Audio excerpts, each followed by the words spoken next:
now. Greetings, everybody. It's a Saturday night special. We have Dan the man. He's going to get up and do some boogieing, John Travolta style. Dancing, dancing. I forgot to put on my tight white pants. Sorry. Yeah. Well, I know to go completely off topic, right off the bat, Dan and I used to be dancing machines. We're pretty good. And I'm being objective. You used to cut the rug pretty good. Oh, yeah. I remember this. I'll never forget this one time. I don't know I don't know if we were in Boston or Randolph or wherever the heck we were. And we were dancing, and these two brothers came up to try to take the girls away from us we were dancing with. And so these guys came up and they did whatever they did. Dan and I put them to shame. Did we? No. What did we do? They thought we were going to be a couple honky crackers who couldn't move, like just. Oh, I see what you mean. Oh, yeah. I see what you mean. But when we actually were able to move, I remember one guy. He looked at me when I moved. He went, and he turned around and walked away. I was like, "Keep walking, Joker. Keep walking, Joker." I'll never forget that night, man. I just don't remember where we were. That is hilarious.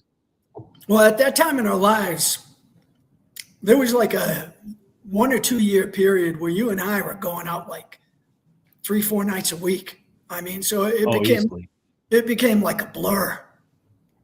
Easily. Dan literally had his little black notebook. Yeah. At least one, anyways. But a lot of good times. Yeah. The going live.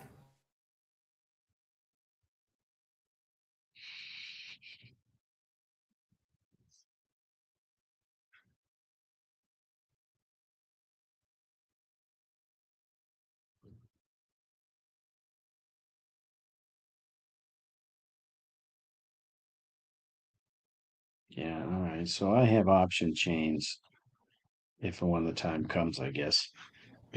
What? We are not financial advisors. All trades involves risk. Do your own research before investing. And I said to them, isn't that inherently understood? They're like, yeah, it's inherently understood, but platforms care about legality. And no doubt about it. There's always something you have to do. But anybody watching, if you happen to be watching us live, then you can put in a ticker and we'll take a look at it, give you our opinion. But two of the people that for me as a trader, it's a balance between how much time you're going to put into it that's productive versus unproductive time. If you put in too much time and you listen to the wrong people, it's unproductive and it's not going to help. And so I always found, I've had to whittle it down, and I find that Gareth Soloway is somebody who comes up with a lot of counterpoints and good ideas. And the guy I subscribe to, Maverick Wall Street, he has some very good ideas as well. Rob Roy.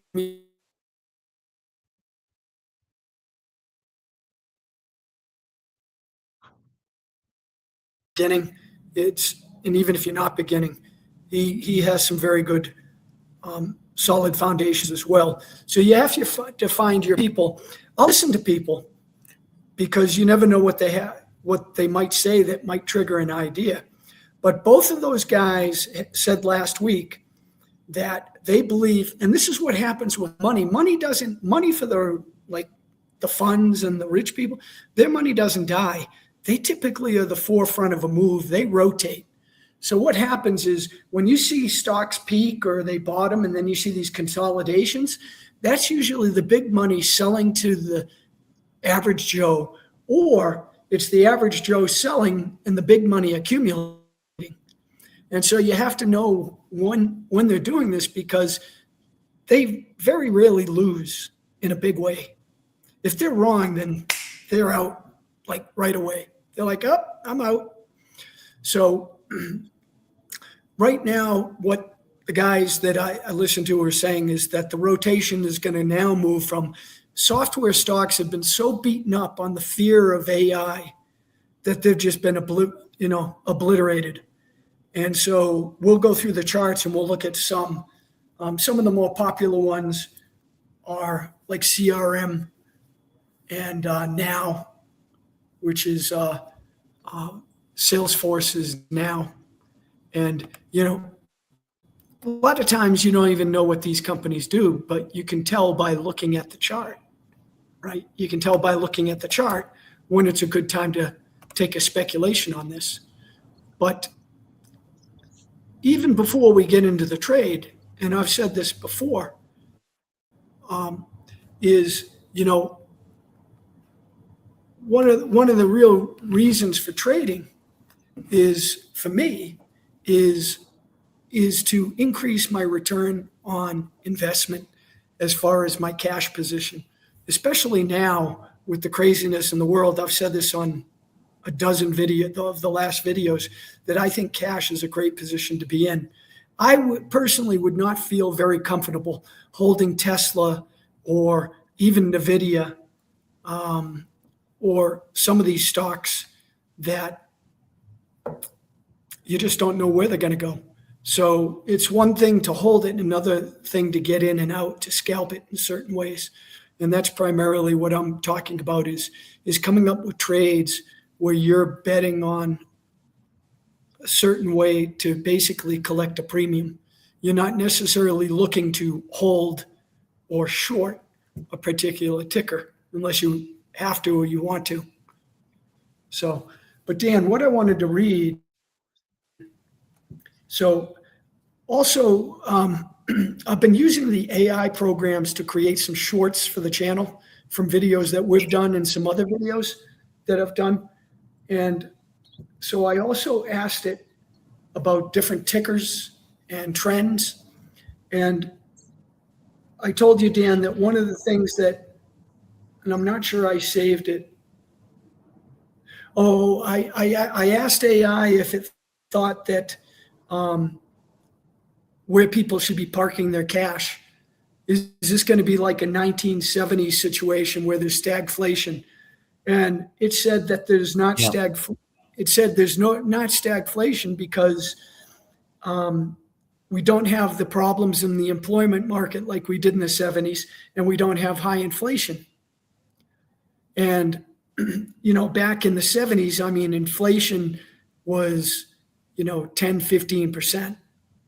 And so when we may not be there yet, but I think with what we're seeing in the Middle East, what we see in our own country and around the world, the way that they're handling the dollar, the way we see shortages, is it unrealistic to expect that we could see inflation go up to 15 or 20%?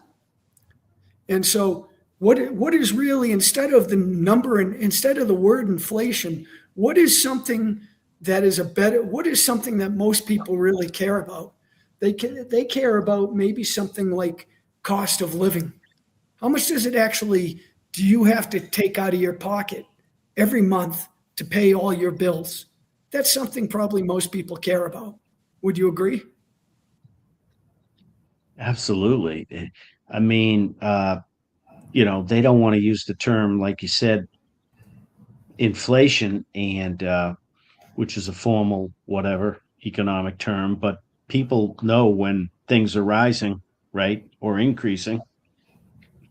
And especially as it relates to prices and hence cost of living, they know it, right? You don't have to be an economist to know that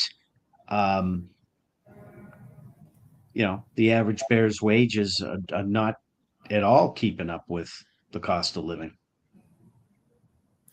No, I think everybody knows that now. I mean, from the cashier at Walmart to your whatever mechanic, truck driver, to the PhD in economics. Well, You know, I asked AI, I said, what is the real cost of living today? Cost of living is defined as the cost of paying for all essentials required for a typical adult today. That was my definition. And it said the real cost of living for a typical adult in the United States in 2026 is approximately $2,925 for a single person. For a family of four, this basic essential cost rises significantly to an average cost of $7,100 a month. $7,000. Yeah, that's what I was going to say. So that's 85 grand a year, approximately. And it breaks it That that's down, that's breaks it. gross income or expenses a month. $7,000 a month, expenses after tax, right? Well, you tell me. I mean, do you pay your bills with pre-tax money? Exactly. No, nobody does. No, Well, yeah. that's So what I'm getting at is the 7,100 you quoted a month. Is that's that, cash. That's cash in hand. yeah, which means you've got to make like 9,000 a month, right? Well, it could be as much as 15 grand in some states. Or 10,000 plus. Anyway, you're right. 10 No, grand plus easy, 12 you're grand. in New York or California. You're probably losing half your check. Yeah, I won't argue with that. If you're in Cali, you probably got to make 14 G's a month, just a net eight. Yeah, Yeah. no argument. So the breakdown, it You're says at 40% plus. housing and Easy. utilities 2,300 a month, transportation 1,200 a month, which people like what? But you hear these people who don't have two nickels to rub together. They're like, yeah, my car payment is 900 a month, and you're like, That's common now. Yeah, dude, the brand new trucks now, the big fancy F-150s, 350s, the fancy yeah, trucks, those all are they all 100, have the big 100,000, tires, those are 100 which grand. we all right on, bro, which we all see in Florida. Every other redneck is driving these brand new big ass trucks. They're beautiful trucks with tires the height of me, you know, 2 feet wide. I mean, that's 100 G's. I mean, their car payment has to be $1,000 to $1,500 a month, just the car payment. So now you throw the insurance on that baby. That's got to be 400 a month for that. So basically, you're looking at 1,500 to $2,000 a month for a vehicle, Yeah, and and then and, the and I'm gas sure the town in that thing and is probably and the 150 tax, bucks a week, yeah, and the taxes to register one of those cars. 200 bucks a week in gas. Yeah, and then So the cost to repair these new cars, forget about it. yeah, so basically you're looking at like 2,500 bucks a month to drive that thing. Yeah, That's not counting your rent and buying food. yeah, you might as well live out of it. It's a waste of money, And in then my I sent opinion. you that video of that old timer who talked I saw about it. the difficulty of people who can't afford these things, and a lot of people. Listen, I don't know what the numbers are, but I know a considerable amount of people are homeless, and they either live under bridges or they live Yeah. in their cars. Well, but that's right. But did you hear what he said in the video, though? Now, what more and more cities are doing with their ordinances and stuff Yeah, is they're making it like illegal to be homeless. So you got this poor slob living under a bridge or living in their car, and the police are like giving them grief. It's like, where do you want them to go, guys? I mean, then build free public housing or something if you want them off this. I mean, where do you want them to go? If they go live in the friggin' woods, well then they don't have a permit to live there. You're going to fine them for that if they pitch a pup tent. I mean, what are they supposed to do? And this is becoming more and more of a problem in this country. There are more and more freaking homeless, and the politicians don't address it. But yet Trump is kissing, and I'm pissed, kissing BB's ass every other day. And what the other thing that pisses me off is that we're going to send in fucking ground troops, supposedly, right? And then when you ask BB, are they going to send in corresponding Israeli troops? The answer is no. So our children could die and friggin' bleed, but not the Israelis, right? That's what I say. And I'm well, pissed. I'm steaming. we And can and discuss and and we this can is discuss my This is my message to fellow Americans. Pull your head out of your stupid ass. Put the Game Boy down. Stop watching football and get your fat ass off the couch and wake up, because we're not going to have a republic at this rate. I don't That's my disagree 2 with you, cents. but we can't go off on that tangent. Otherwise, we'll be here for 5 hours. That's not a tangent. I mean, it's to augment what you said. Okay, I know, like we're I going know down that. the shitter fast. But it quickly becomes a tangent. So Because I guess it's the moral of the it's story is trading is a good thing. well, no, I if you just can- wanted to touch on something else. I'm going through these numbers because we can see that the numbers that they use, they're bogus numbers to begin with, and that's the problem. All these numbers that AI spouts are government numbers or insurance numbers, which are all fixed numbers. It's not true. Go through and look at what most people are actually. I'll bet you most people are robbing Peter to pay Paul to make ends meet. Absolutely. So Okay. government's So telling us so now I inflation's can't pay down my to like, insurance. I can't yeah. pay my taxes. I can't go to the doctor because I need to put food on the table. If you watch YouTube, you're seeing more and more 1-minute videos. Okay. And, we're not making this stuff up. Okay. They're not AI videos. They're real people saying that on a daily basis, almost, they got to make a choice. Do I buy food this week or do I pay the electric bill? Do I feed my kid or do I pay whatever, the auto insurance? Okay. That's where we're at. And so then now the poor slob that makes the decision to buy food versus auto insurance, the effing policy lapses, and then the cops pull him over. Now he's a terrible human being, terrible criminal, right? And now he's going to get racked up for that now in more expenses. Enemy of the state, because he doesn't have auto insurance, can't swing it.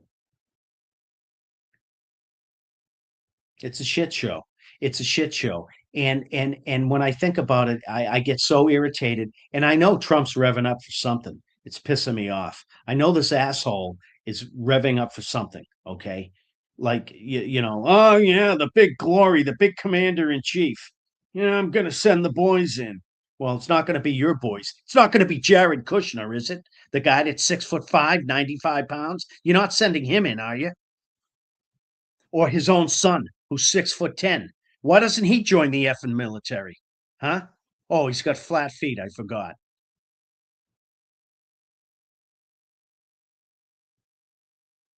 It's a joke.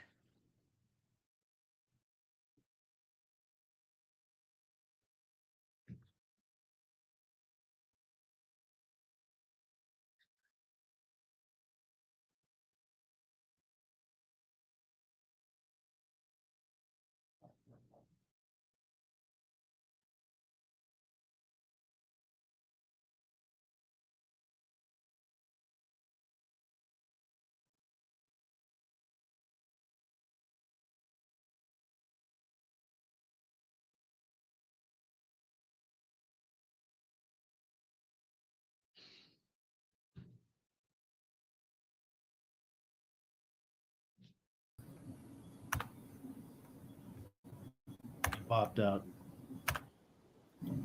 Yeah. It's Mexico, man.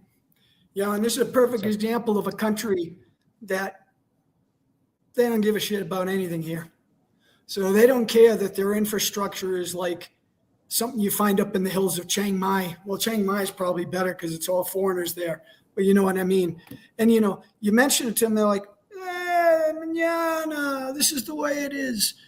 But there's trade-offs with everything in life, and so this isn't my country, and so you either accept it. Yeah, I mean, or you don't. it's okay. I mean, it's their culture. The Europeans are more relaxed as well. They think we're friggin' crazy because we are crazy at the end of the day. The friggin' Americans and the Japanese are crazy. The Japanese adopted our bullshit after World War II, and they still work 16 hours a day, literally, ignore their wives, stay out till 1 a.m, romancing their customers. Well, what I was It's a saying joke. before I was disconnected, Dan, is the numbers that we're getting are fake. So you had 100%. mentioned these different expenses. So I've had people tell me, "Oh, I'm very wealthy. I don't have anything to worry about." And I think that is one of the stupidest statements you can make because you're tempting fate. Let me finish, please. Because here's the thing, folks, is when the federal government, if they ever get to the point where they're not going to fund all these different towns and states and police departments, guess who's going to have to fund them? Either you're going to have to go without them, or your town's going to raise your bills, your tax bill. So imagine that house you have, all of a sudden you have a $50,000 tax bill on your house. Yeah, not people like that would never happen. Oh yeah. So imagine, Dan, you get all of a sudden you go to $50,000 a year on your house. You're going to be losing your house. They can't do that.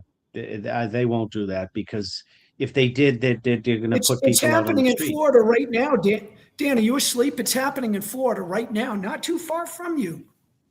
Where, Oh, okay. yeah, a couple of years ago, you remember that building in Miami or wherever it was fell over, killed all those people? Yeah. Yeah, the condo Well, or what they whatever. found, Yeah. what they found is they found that these HOA fees were not going into maintenance on the building. Right. And so, and even though it was in the bylaws, so the state went in and they started saying, you got to start doing these repairs proactively. I forget the exact order from the state, but what these HOH, so your HOA fund, your HOA fee, Dan, it might be $100 a month. All of a sudden, a lot of these condos and townhouses, they went from $100 to $1,000 a month overnight. Well, yeah, it's a little different than where I live with single families, but No, it can happen. You're right with condos, especially. well, Yeah. good luck selling your condo, right? Yeah. I mean, if all of a sudden, your HOA fee goes from, 400 a month, which is common, 500 a month to, 3,000 or some stupid figure. I mean, Yep. who wants that? Who wants to sign on to that? What I'm My saying, mortgage is 3,000 a month, and my what I'm HOA fee's 3,000 a The month. point I'm trying Oh, to goody. make is for the people who are warm and cuddled, thinking that Well, their life is a-okay and that they have no worries, nothing's going to change down the road. It can yeah, change. It can happen. of course it can. Yeah. I mean, it's really the elite that are insulated, that really have the bulk of And the that's assets. the wrong word. They're not elite. They're just wealthy. Well, it depends what strata of wealth you're talking about. I'm talking about the less than 1%. They're insulated. The top 2 to 3% are probably okay. But you're right, probably 90% plus are touchable, right? And even people in the top 10 or 15, 20%, um, you know, um, they're probably not untouchable, right? It could happen. I'm not disagreeing with you. It's possible. Yeah. Yeah. Hmm. Yeah, I mean, well, Yeah. governments can do anything they want. I mean, 100%, man. if you read 100%, the bro. histories, if you read the history of governments, like when the Bolsheviks took over, all of a sudden those people who were the rich in the society and they thought that they were going to be okay with any government that came in. Well, a lot of them had their wealth stolen and they were lined up against a wall and shot. Yeah, that's extreme, but yeah, it happened. Will it happen here in the US? I doubt it. Is it possible? Yeah, anything's possible. Yeah, yeah, it is. It's possible. Well, when you use as a broad, it's like when you a lot of times when you look at a chart for anybody who's a chartist, a lot of times you use because a chart is previous performance. So you are making an assumption that you're going to get a similar future to what was in the past. And so a head and shoulder move, a cup and handle, those are using past events to use the measurements to extrapolate to where you think it's going to go, correct? Hmm. So all I'm saying is we do the same thing with history. That's it.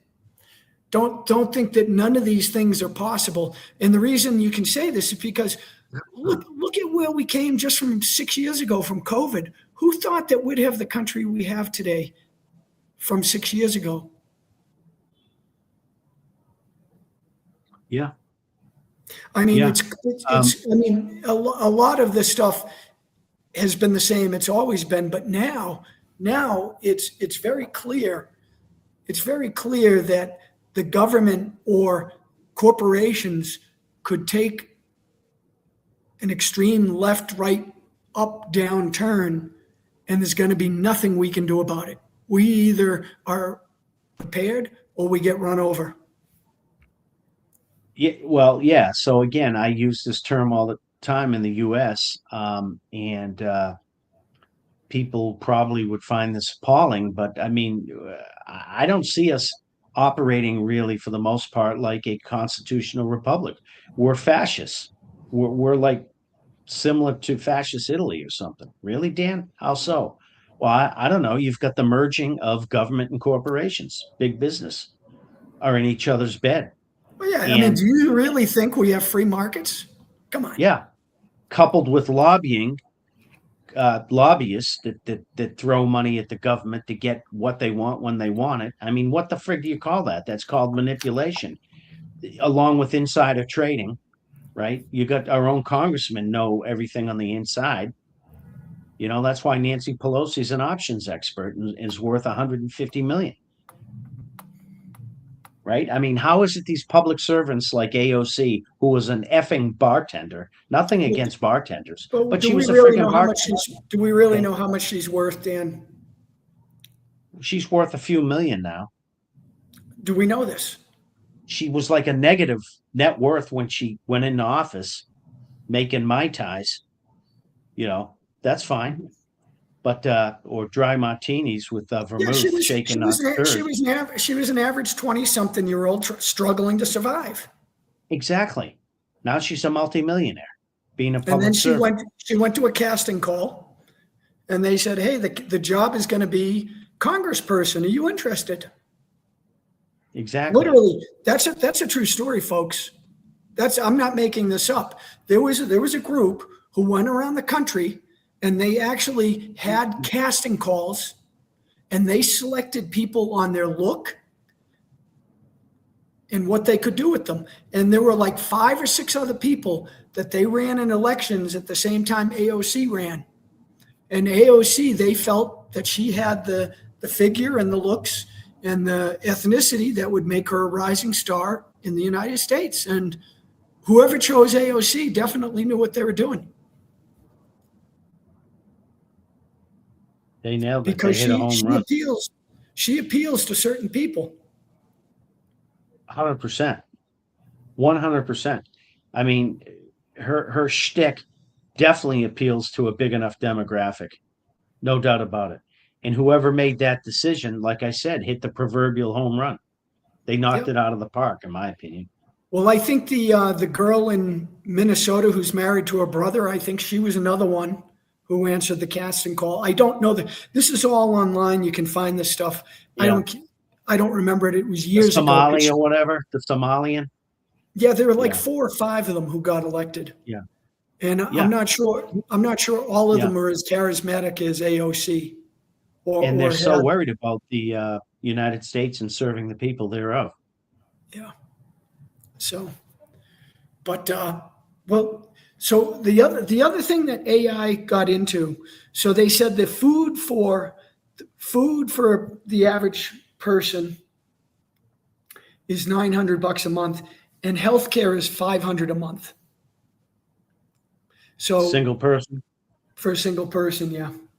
For a single person, yeah, I'd say healthcare is at least if you're not on government assistance, like through the ACA or whatever, or Obamacare, yeah, you could be dropping $300-400 a month on healthcare easy. Yeah. It's I don't know if a single person eats $900 worth of food a month. I mean, you should be able to get by on, I would think, McDonald's stand.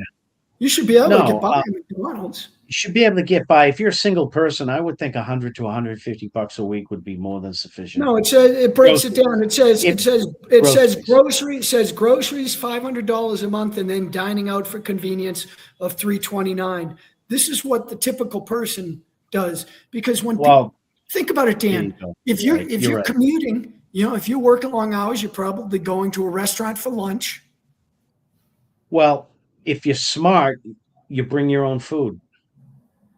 Dan, That's what I do, 4 this days is a week at least. you gotta. But you're You right. didn't Most listen to people the don't do question that. I asked AI, what is the real cost of living today for a typical adult in the United States? Yeah. No, It's you're not right. Dan Marini. No, you're right, dude. You're right. I'm not arguing. You're right. Most people are not going to brown bag it. Most people don't make their own coffee in the morning, probably. I do. Not because I'm wonderful. I'm just cheap. Yeah, you're right. I mean, they buy the coffee every single morning. If not at McDonald's, at Dan, Starbucks, that's $4, in our $5. country, most people are not giving up anything unless they're forced to give something. And usually, like we talked about, usually they're putting it on a credit card until they can't use a credit card. Boom, That's boom, why, boom. like if we just $5 say, for coffee in the morning, plus the big blueberry whatever croissant is another $4. So they're dropping $7, $8 in the morning, and then they're dropping 15 at lunch. So there's $20 a day right there, $25 a day, $125 a week, $400 a month eating out, easy. And that's just a half-ass little breakfast and lunch. That doesn't count dinner. yeah. A lot of people don't even think that it's an issue. It's just part of their routine. It's just part of the routine. And then because they don't manage their money, they just wonder why they never have any money. They have no budget whatsoever. None. They don't know what's going out versus what's coming in. Most people don't. 100%. You're spot on. They have no idea. They're underwater. Most Americans, and the aggregate numbers, in my opinion, show it. As a whole, most Americans are underwater every month. They can't tell you their exact what's coming in versus what's going out. But as a whole, as a society, we're underwater. When you're 37 trillion in debt, and then you count unfunded liabilities on top of that, which puts you up around 250 trillion, we're not paying that back. No, never. 100 trillion plus in credit cards, credit cards, 100 trillion plus in student loans. We are beyond broke, folks. Get it? Like, no, it's what why do we people, pull in it's for why revenue people in an every year? emergency, people in 6 an trillion. emergency can't come up with $500. 500 to $1,000, the average American. You're right. If they needed $500 to $1,000 on the spot because the refrigerator blew up or whatever. Well, or let's the just car say blew up. people wanted to travel home on the holidays and see their family. It was $1,000 round trip or $500 round trip. They're not going. Most people don't have it. That's true. Hitchhiking to Boston. No, you're right, dude. That's where we're at. So how And are it's we not the like you richest can and take most a train or a wealthiest country? bus. Yeah. But yet we're supposedly the richest and wealthiest country on the face of the planet. Well, we are, but the problem is we misallocate all this money, both at the personal as well as national level. Like, for example, the military budget has exceeded $1 trillion now, and it's never going to stop. It's something like over 40% of the entire federal budget, that one line item for the military. Well, I think No country spends nowhere near 40%.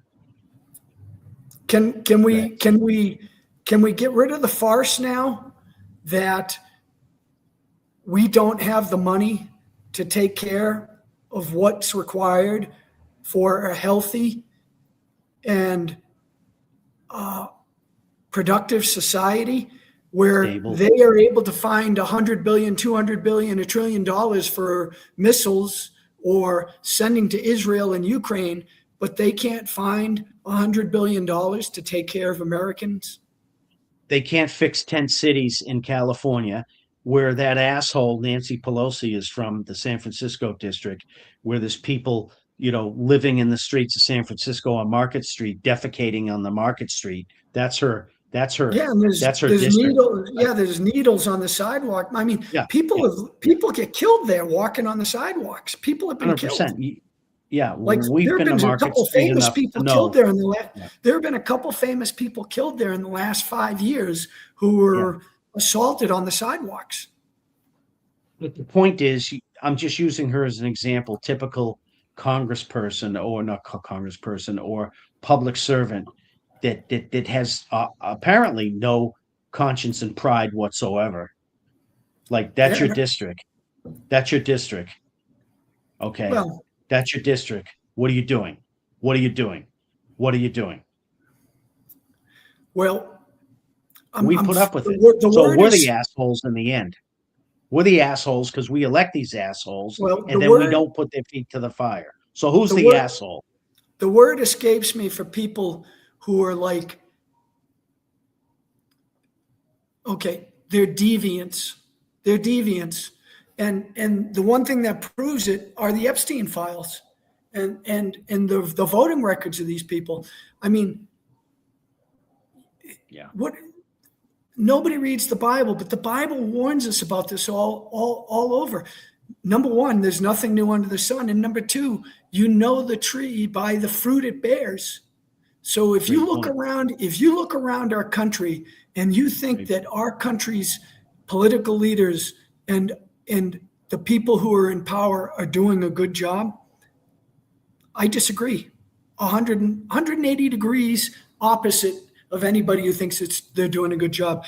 I've asked people this. I can't think of anything in the United States right now that we're doing well as a country. Can you? Yeah, I can. One thing. No, I'm We're talking excellent. things that benefit our country and our society. I'm not talking about being good at killing people. We're good at dropping bombs. Yeah, that's not helpful. Unless all you want to do is fight wars. I answered the question. We're really good at that. No. We're Let me excellent answer at it. it. Let me ask it another way. What is something inside the United States that citizens can look at, point to, and say, "Wow, that's something that really is helpful. Something I'm proud of. Something that is beneficial for everybody. It makes our country better." Can I answer that question too? If we're not careful, we'll be good at dropping bombs in our own country, as well as dealing with drones. Well, I've said this in past video discussions that we've had. The Soviet Union only collapsed because when the military and the police got the order to fire on citizens in the Soviet Union back in 1989, 90, whenever that was, They refused. they went, Thank God. "Niet." They went, "Niet, we're not going to do it." And that's when it fell apart. And I've told you this before. I don't see the people in the United States putting the weapons down. No. I see I mean, you see it on videos now. I see the cops and the military. I think they'll do whatever they're told to do. I think a lot of them will. I totally agree with you, because we've got too many boneheads in that position. And when I say bonehead, what do I mean? The profile of the person that we've call it recruited over the last 2+ decades in that position, particularly police. And I'm not saying all police, but a lot of police are militant now. They have a militant attitude. I see the sheriffs where I live around here. They got flak jackets on, all kinds of camo fatigues on, combat boots. They think, with some of them with the headgear and stuff, they think they're effing Navy SEALs, SEAL Team 6 barreling down the fucking road. Okay? It's a joke. A lot of our police force, look around the country, they're militant. They're militarized. That's a concern to me. Why do the cops got to be militarized? Who are you fighting? You remember when when we're fighting criminals? We're fighting bad guys. You remember we took that trip down south, what was it, 10 years ago? We drove Yeah. down to Asheville and Savannah, and Yeah. and do you remember what we saw? In every place we went, we saw them putting up brand new courthouses, Yes, we did. marble court. Asheville was a great example. Yeah, and you're looking at this building, and Huge. you're like, It was and I think millions and they had millions two of of them. dollars. Yeah. Yeah, and I'm like, And they were huge buildings. yeah, and I'm like, So and they and it's, in my opinion, it was not something to be proud of. It was something to be very worried about, because it's like when they put up a new jail. Do you think the jail is going to sit empty? well, I was just going to say the problem is when government gets bigger and bigger and bigger, it's an inverted pyramid now. I think we all agree, You got to where feed you the got beast. the feds at the top. It's so friggin' top heavy, and it's like this as you come down.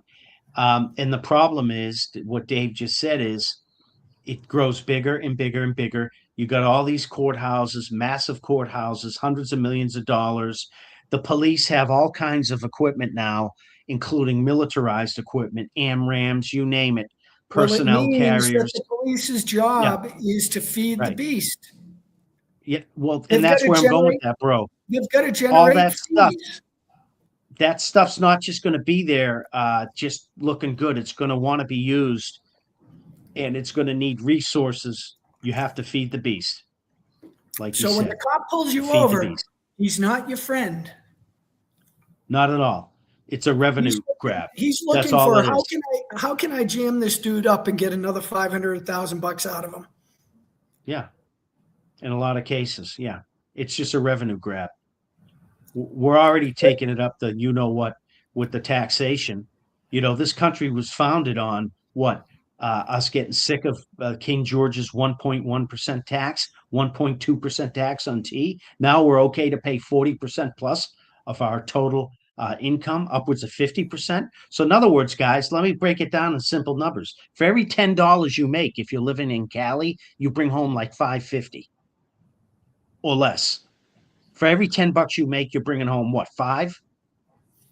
And you're happy about that? Really? Who the hell are you working for? Yourself and your family, or the government? Oh, but we need infrastructure. We need roads. We need all this stuff. This is the argument. Okay. Really? Well, our infrastructure across the US as a whole, most people would agree is friggin' falling apart. The roads, the bridges. Go to our cities. The bulk of our cities, the shitholes. Any major city. Am I Okay. lying? Well, the bottom line is I think we've beat this horse where it's not going to get any better. It's not going to. It's not going to. I mean, if you can't see just since COVID that we're on a downward trajectory that's accelerating, and typically these accelerations don't stop until you hit a rock bottom moment, and we haven't hit a rock bottom moment yet, because obviously there aren't enough people who think that the system is broken. It's a good point. Okay, and unfortunately, the truth is that we do have power, but we really don't. We really don't, because the amount of effort today. I mean, today, back when 200 years ago, it's 250th anniversary of the United States.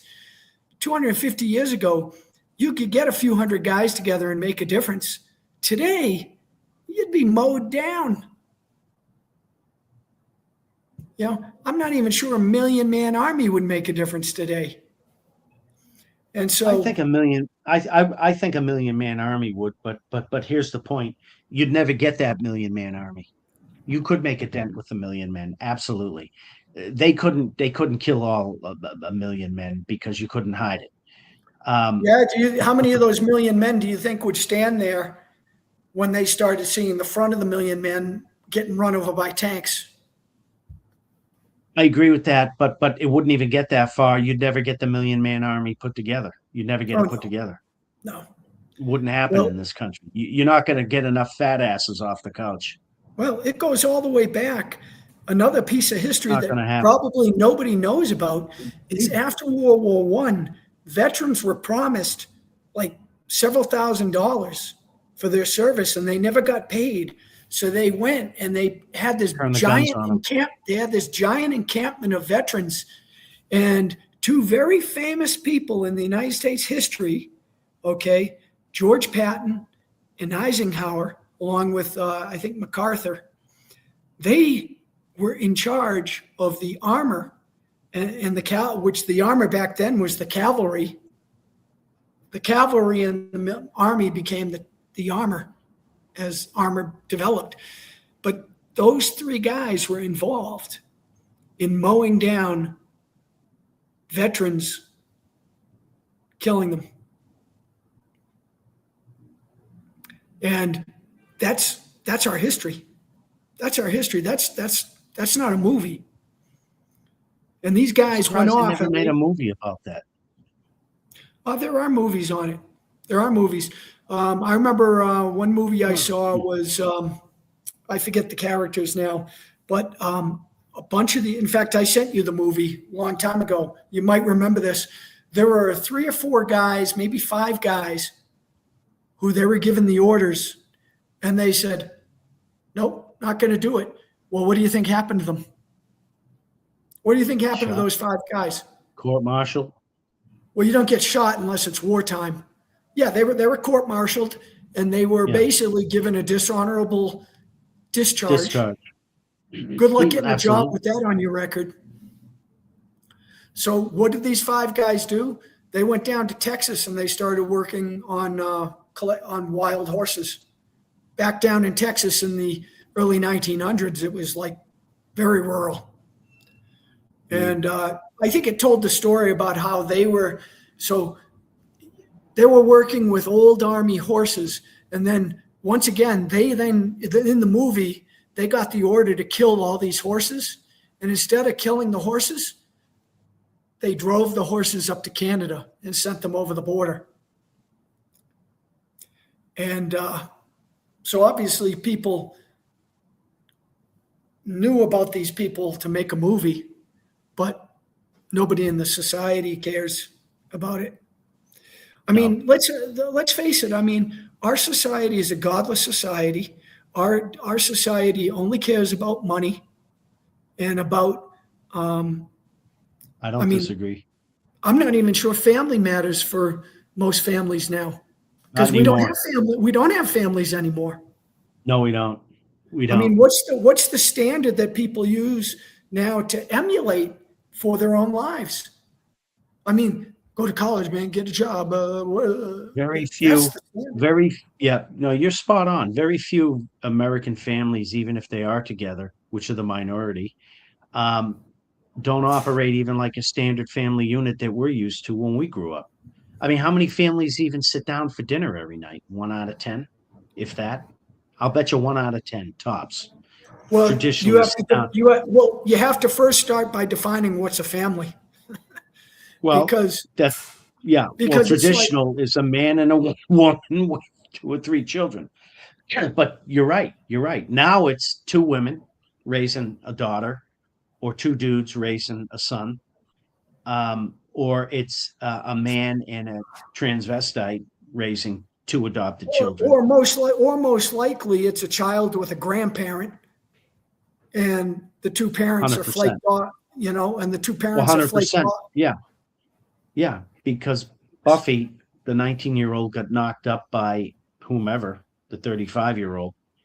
And and she has no means whatsoever because she's working at Taco Bell to raise this child. So the grandparents take over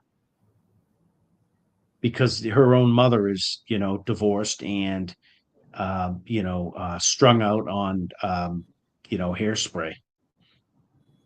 Yeah, and that's what I was America. saying before. That's modern day America after the Great Society, thanks to Lyndon Johnson. I asked before, what do people emulate? That's what they emulate. And why do they emulate that? Because the government pays the benefits. I mean, you just follow the money.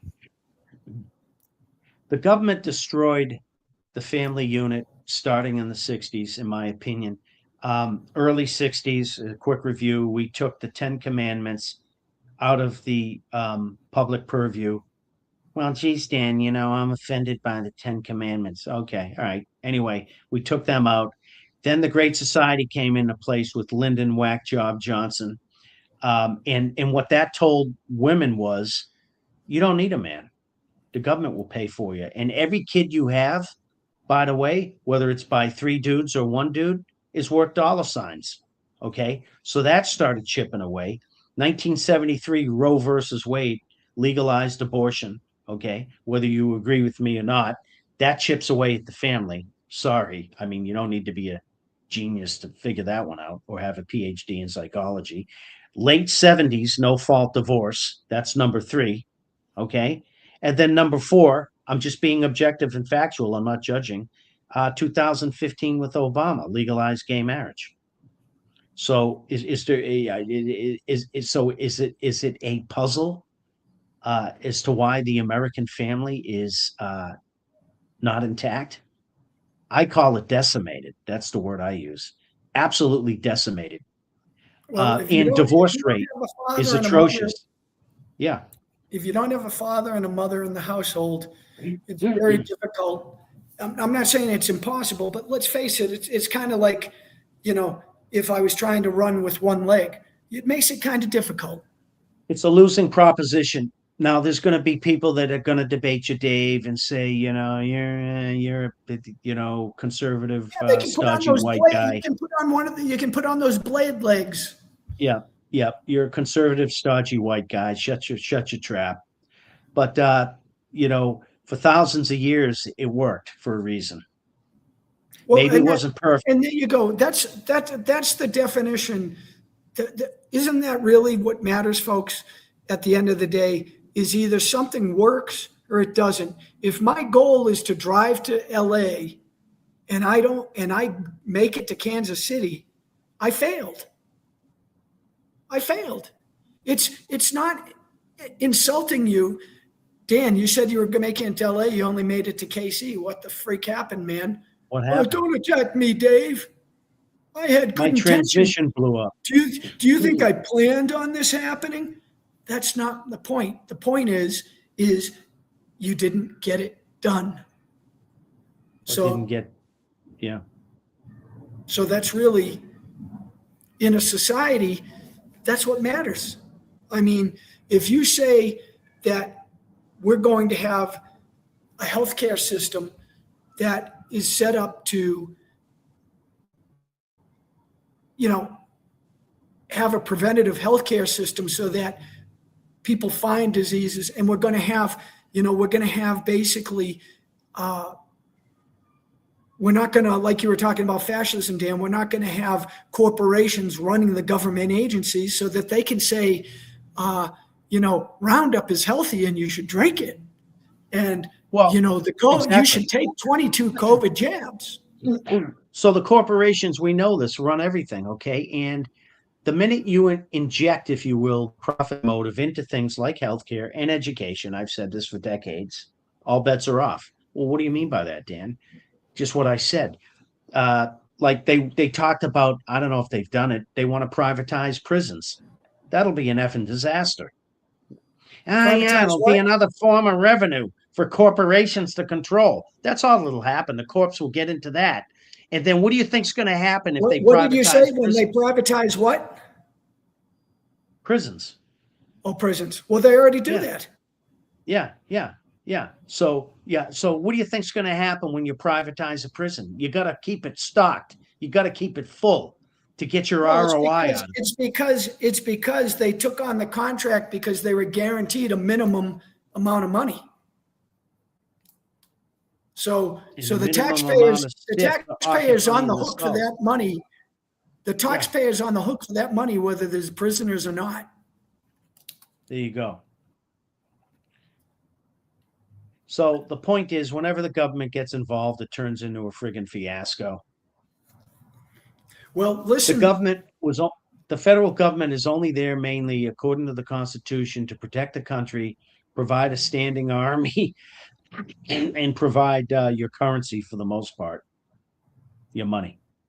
I mean, And the those are courts, its two most the basic courts, things. the courts were the big one, a And means the to settle yeah, disputes. yeah, the court system, stuff like that. Yeah. But it's gone way beyond. It's in every Well, aspect. That's why our healthcare system sucks, because it's controlled by corporations. Who would want to be a doctor these days? Are you kidding me? well, Why would you want to be a doctor? To well, put up with the the headache. You graduate but $500,000 in debt. You're 35 years old. You can't even make the diagnosis on a patient that you want to make because the friggin' insurance company is telling you what they're going to pay for and what they're not going to pay for. well, the you know it's absurd So when much for your AMA pledge. you know Right. it's absurd when most people are convinced that there's no problem funding that new aircraft carrier or 100 new cruise missiles or sending money to Iraq and Iran and Ukraine and Israel and Egypt and all these other countries. But they're brainwashed into thinking that it's impossible to have a healthcare system in the United States because it's just not possible. And so the best way to do it is to use health insurance plans from these corporations that require you to spend $40,000 before they give you a dollar of coverage. And people are like, yeah, that makes sense. Yeah, I see why. And then you get shitty service to boot. Whereas we are a creative people. We have solutions. We just have to be involved in these solutions and demand that people deliver what we want. And if it doesn't work, you keep changing it until you find something that works. But if you look at the successes that we've had as a country, I'm confident that we can take care of the people who live in this country. And that if, God forbid, you come down with a disease or you have an accident, you don't lose your entire life because of that unfortunate happenstance. 100%, bro. And that's what happens now. People, I mean, we're like one of the few countries in the world, I think you can count on one friggin' hand, where, God forbid, you have some sort of a health issue emergency, and 3 months later, you're effing busted. You're broke. You're declaring effing bankruptcy, even when you had health insurance. Yeah, it's real. I mean, this It's real. happens It to people. happens every day. And people die, by the way, all the time. They drop dead Well, because well, they don't want to put their family through. Well, it's going to cost you, Mr. Smith, $350,000 in cash. well, I've told you the story that happened to a friend of mine where he had to make a decision between using $250,000 of his money for an experimental treatment, or which the insurance company wouldn't pay.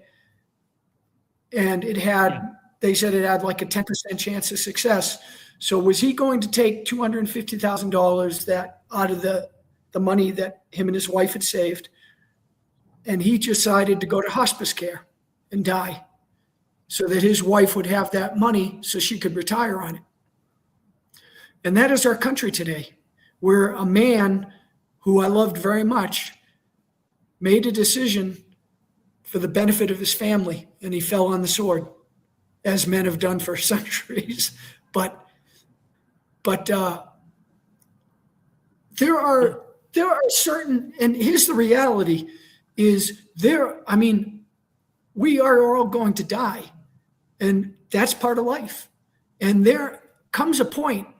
See, I know people who are doctors, and they tell me these stories where they have people who are on Medicare, Medicaid, whatever, these crazy people, like whatever, and they start treating these people so the hospital can collect hundreds of thousands of dollars in fees through these government programs that in the end don't help the person, but it just generates revenue. I mean, that's what these COVID, that's why everybody was classified as a COVID death during COVID, because the hospitals got like $100,000 from the government when they had a COVID death. The guy was in a motorcycle crash head first, had his skull crushed. That classifies as COVID, I think.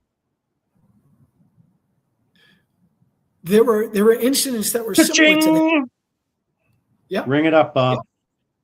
Yep. Here's the receipt. Well, they had those PPP loans as well, where corporations were getting all this money from the government. Right? I mean, the bottom line is when you put this much money into the government, it's going to get abused. They call it the Cantillon effect, meaning that those who are closest to the money make the money, and nothing trickles down to you and me. Very little. And that's why you see the criminality that we see today. But I can guarantee you that until we reach the point where I've asked this question for 10 years, Dan, what's the point of high school? I mean, right now, high school, in my opinion, is just an adult or a kindercare center so that single parents can go to work. And you're not going to convince me otherwise, because do we even know what our children should be learning at that age? Apparently not. I don't think our country has a clear idea of what students should be learning or which they should be taught or what assistance they should be given at that age. We clearly don't, because Dave, when you and I went to high school, the kids are still learning, for the most part, the same stuff. They're still taking Algebra 1. They're still taking trig. I mean, who uses trigonometry, really? For what? Just a lot of useless courses. And then a lot of the shop classes and stuff, my understanding, have been dropped, right? Anything to do with the trades, right? Because we don't need trades. What do you need trades for? What do you need guys that know how to build skyscrapers and be plumbers and master electricians? What do you need those guys for? Or operate a boom when you're building a bridge? Think about it. When I was in high school, I worked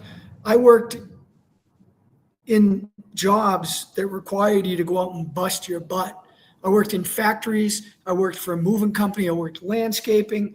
Yeah. And so I wouldn't want to do any of those jobs now as an older guy, but how many young people actually want to I mean, working as a plumber, working as a carpenter, working as an electrician, working with your hands out in the elements. I mean, there's a physical cost required for those jobs. And so, I mean, the best example of what you do in that is, you remember when we trained at Chungmu-do? Yeah.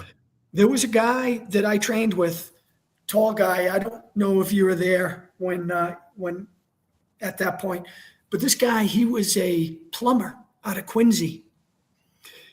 And this guy was very bright. He knew very early.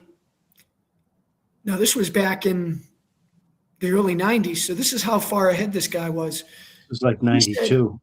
He said, well, if I work, it's like anybody who you just have two hands in 24 hours, you're limited to the amount of money that you can make. And you're going to have to really work your butt off to maximize your income. So what he did instead is he said, okay, I'll create the name. I have the business. And then I know plumbers who are constantly telling me they can't get enough work. So I go to these guys and I say, hey, Dan, you're a plumber. I'm a plumber. I guarantee that you will make this amount every week, guaranteed. And if you write in a contract where if you work more, you make more, you just lay out specifics. And now Dan doesn't want to run a business. Dan is a plumber. So he's like, yeah, you guarantee me $8,000, whatever the number is. Okay.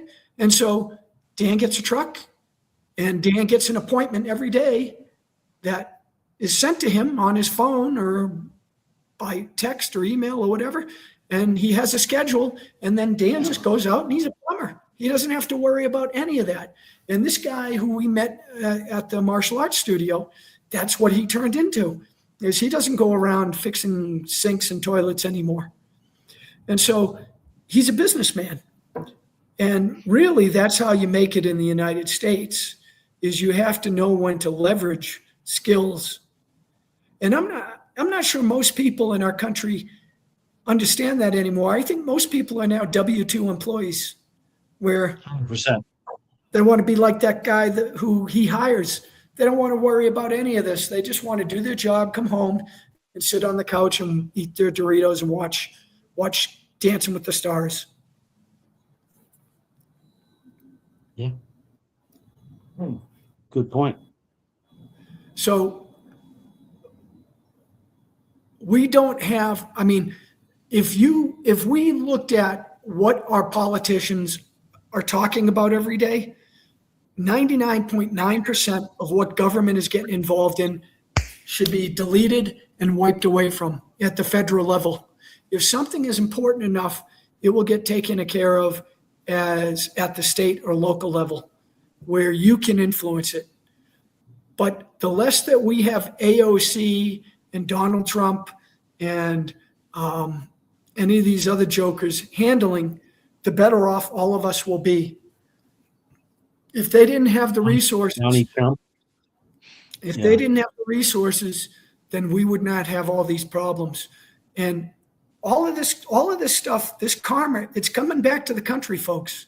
Guaranteed, it's coming back. And when it comes back, people are going to be like, how could this happen? How could this? Well, it's what happens. You sow what you reap, baby. And I just want to read this, Dan.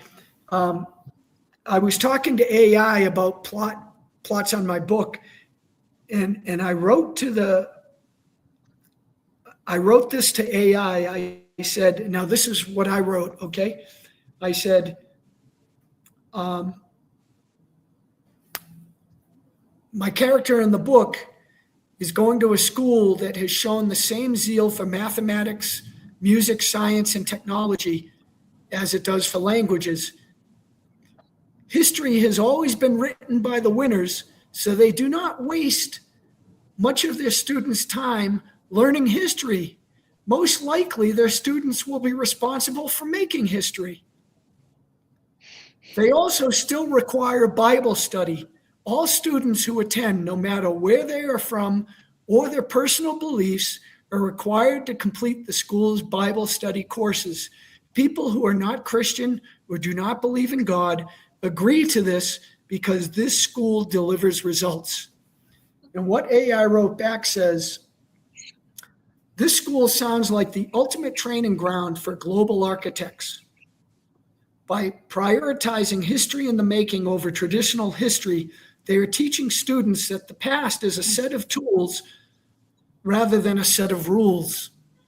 A philosophy that perfectly explains Witt's pragmatic lone wolf approach to diplomacy. And it said the logic of Bible study requirement in a school this prestigious, the Bible study requirement isn't about conversion. It's about cultural and literary literacy. The Western code, even for non-believers or students from Asia or somewhere else, the school recognizes that the Bible is the foundational text of Western law, literature, and political thought. To make history in the West, you have to understand the metaphors and morality that drive it. For someone like Witt, Bible study provides a deep understanding of the moral North Star of many world leaders. It's a tool for empathy and manipulation in high-stakes negotiations. And it goes more down that. It goes to basically what it is it's a foundation building block of a healthy society.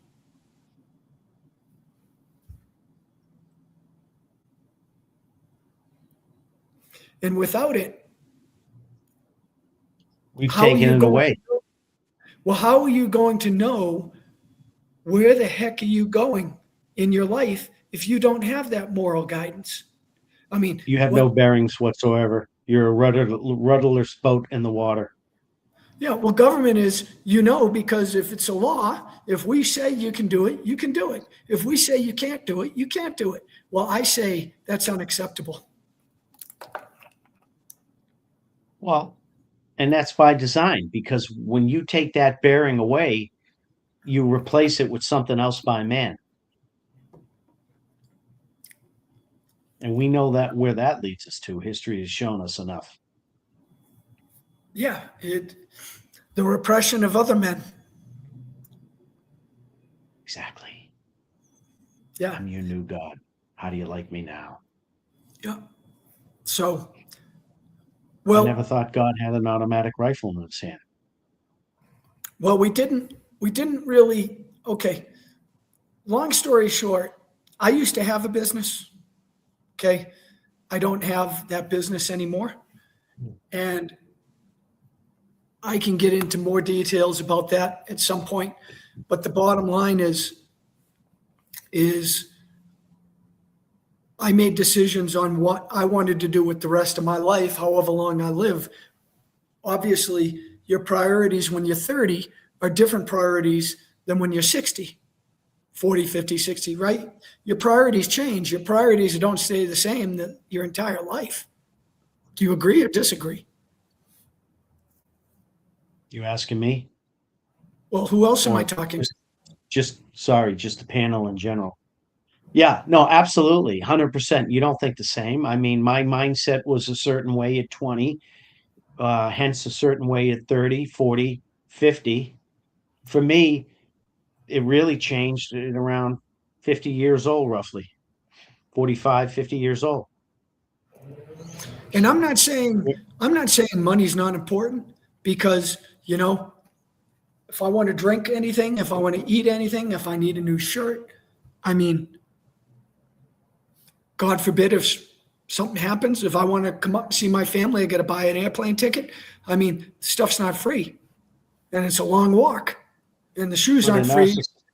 right. And so, But in our society, money is the end all now. well, when I was younger, it's really what drove me, right? That's why I started a business. Well, one of the reasons.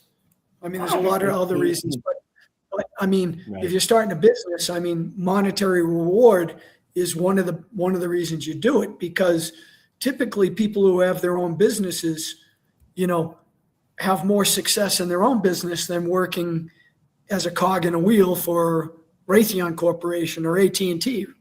Just a reality. I mean, yeah, there are some people where they do very well in a corporation, but most don't. Most are cogs in a wheel. And Yeah, yep. yeah, I'd And say that's you're a expendable statement. when you work for somebody else. Somebody, there could be a new boss comes in, they don't like you, you're gone. Again, no rhyme or reason. When you have your own business, yeah, things can happen, but there's a lot more that's within your control. But when it came down Absolutely. to it, I knew I was getting older. The company I had was a very physical, demanding job. And I was like, okay, at some point, I mean, I'm not going to want to do it, but at some point I won't be able to do it. And I really don't even want to get into like managing. I never enjoyed, even though I've had hundreds and hundreds of employees over the years in different jobs, it's something that I've never enjoyed about being a boss, having employees, because no matter what I did to train people, and I was a very, very good trainer, and I'm Dan, you've known me a long time. I call a spade a spade. If I think something is terrible, I'm going to say it's terrible, even about myself. And I know I can be a hard ass, but I'm also a very fair boss. All I ask is that, you know, you follow your training. You know, there's when you're a new employee and you're learning a brand new technology and new skills, don't go off on a tangent thinking that you know everything. And I would tell people, hey, once you have proved proficiency, you know what you can do and you understand it. I am all for hearing any suggestions and ideas you have to have because you're going to be doing this every day. And you might have a great idea that saves the company a shitload of money. But until you get to that point, I've been doing this for X amount of years. I'm a professional at what I do. Please listen to what I'm saying and do it. And I'm not sure that our country That's why I had a manufacturing business. And it was no surprise that after the Chinese came into the country and were able to compete directly with me, I mean, I told you one time, I used to go to China, and for shits and giggles, I remember there was one job that I had, and I put out a bid, and I don't remember the exact numbers, but we'll just say I put out this one bid, and I bid like $200 for the product. And of course, I didn't get the job because the people wanted to spend like $30. And it just was not possible for me to build a product in the United States and have people make it, buy the materials, have my overhead, have my profit margin, all that, and sell it and not lose my shirt. So for shits and giggles, I had Ting Ting find this company for me, and she sent the designs. And I went over to China one time, and I met this company, and Dan, they had samples.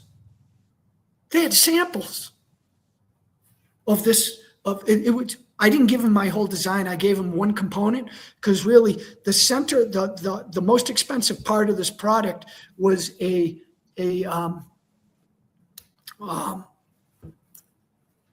basically a manufactured component that required a lot of tooling. And so they gave me this part, and they quoted for this part like $3 or $4.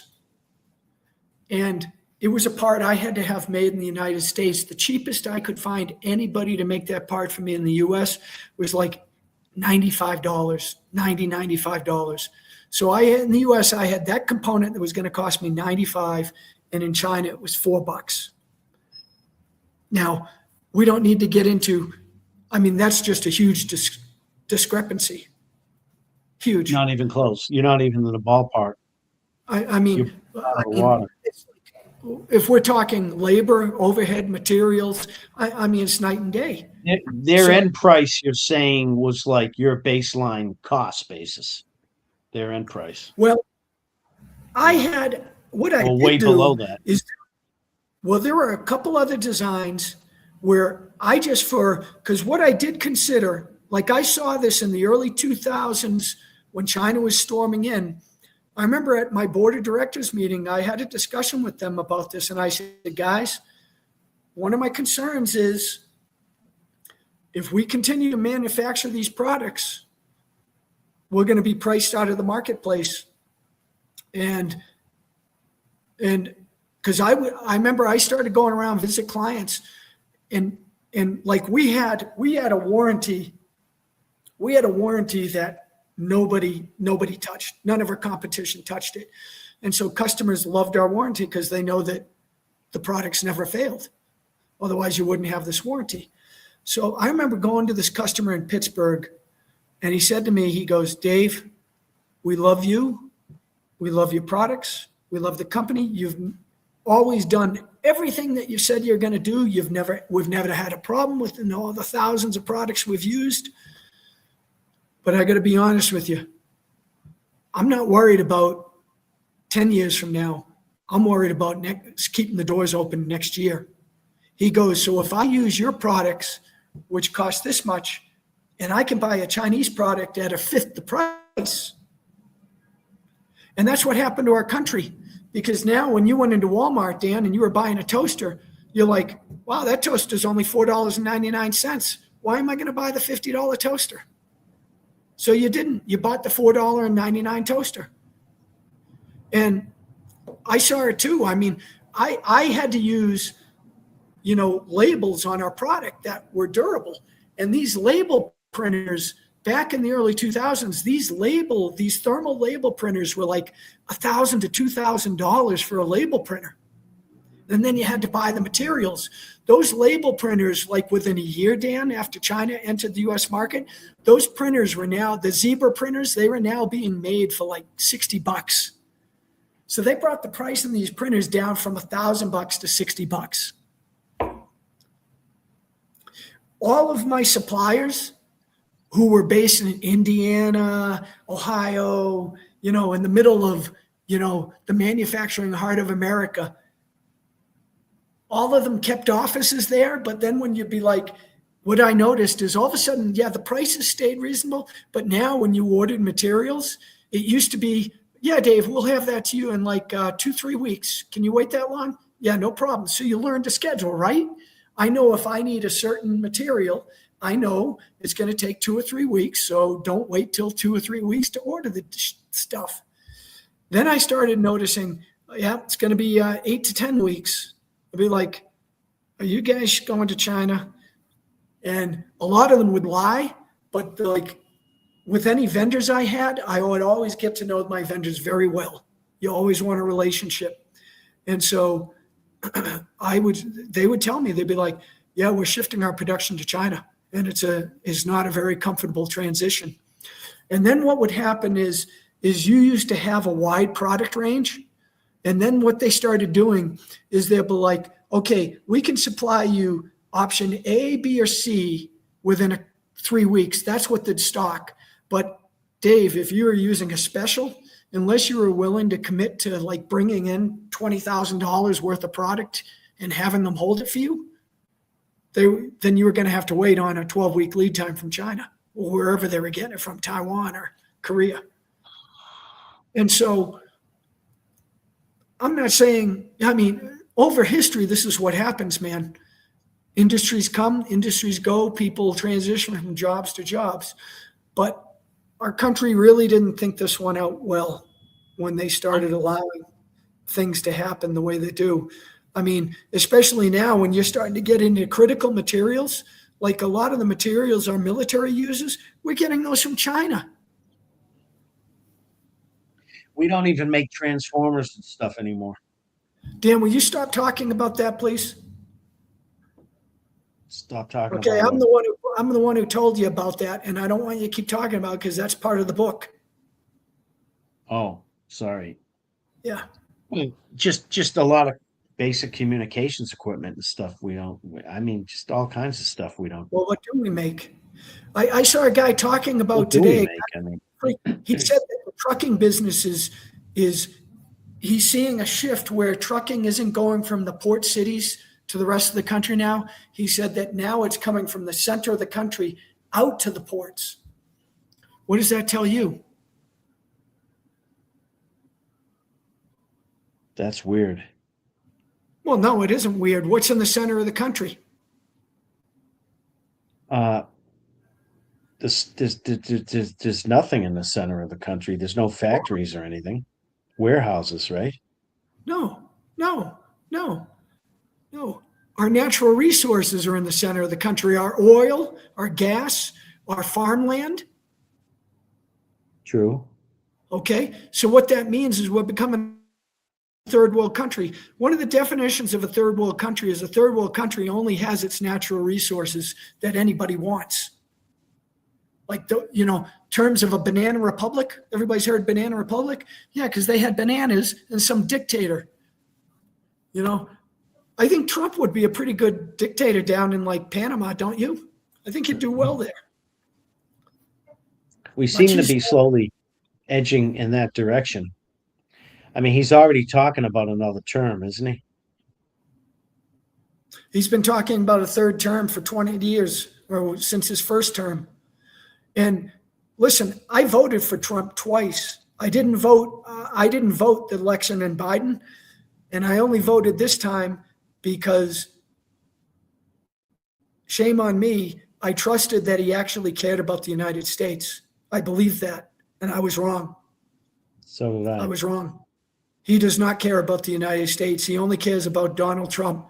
And I knew that. I knew that he was a narcissist. We've talked about this before, that man is incapable of ever admitting that he was wrong about anything. And it's the one reason why I didn't vote for him when he ran against Biden, because I thought he was a narcissist and a fool. And so Zodi said NAFTA was the beginning of the end. I would agree in that, Billy Bob Clinton sold us down the river, started gutting manufacturing in the early 90s, was responsible for NAFTA, and he brought China into the WTO. Yeah. and that's Yep. started the downhill slide for the U.S. But what That's why really they couldn't burns have. me, That's why they couldn't have Ross Perot win that election. that's right. And what really burns me is what you just said, Dave, is that we bring China into the WTO, we do the NAFTA crap, we give China all our plans to manufacture stuff and actually bring them up to speed and make them better than us and surpass us. And at the same time, we make them the boogeyman and enemy. Does that make sense? That is called the slow and methodical demolition of the United States, and I would argue the West at large. The United States and the West are being slowly demolitioned. 100%.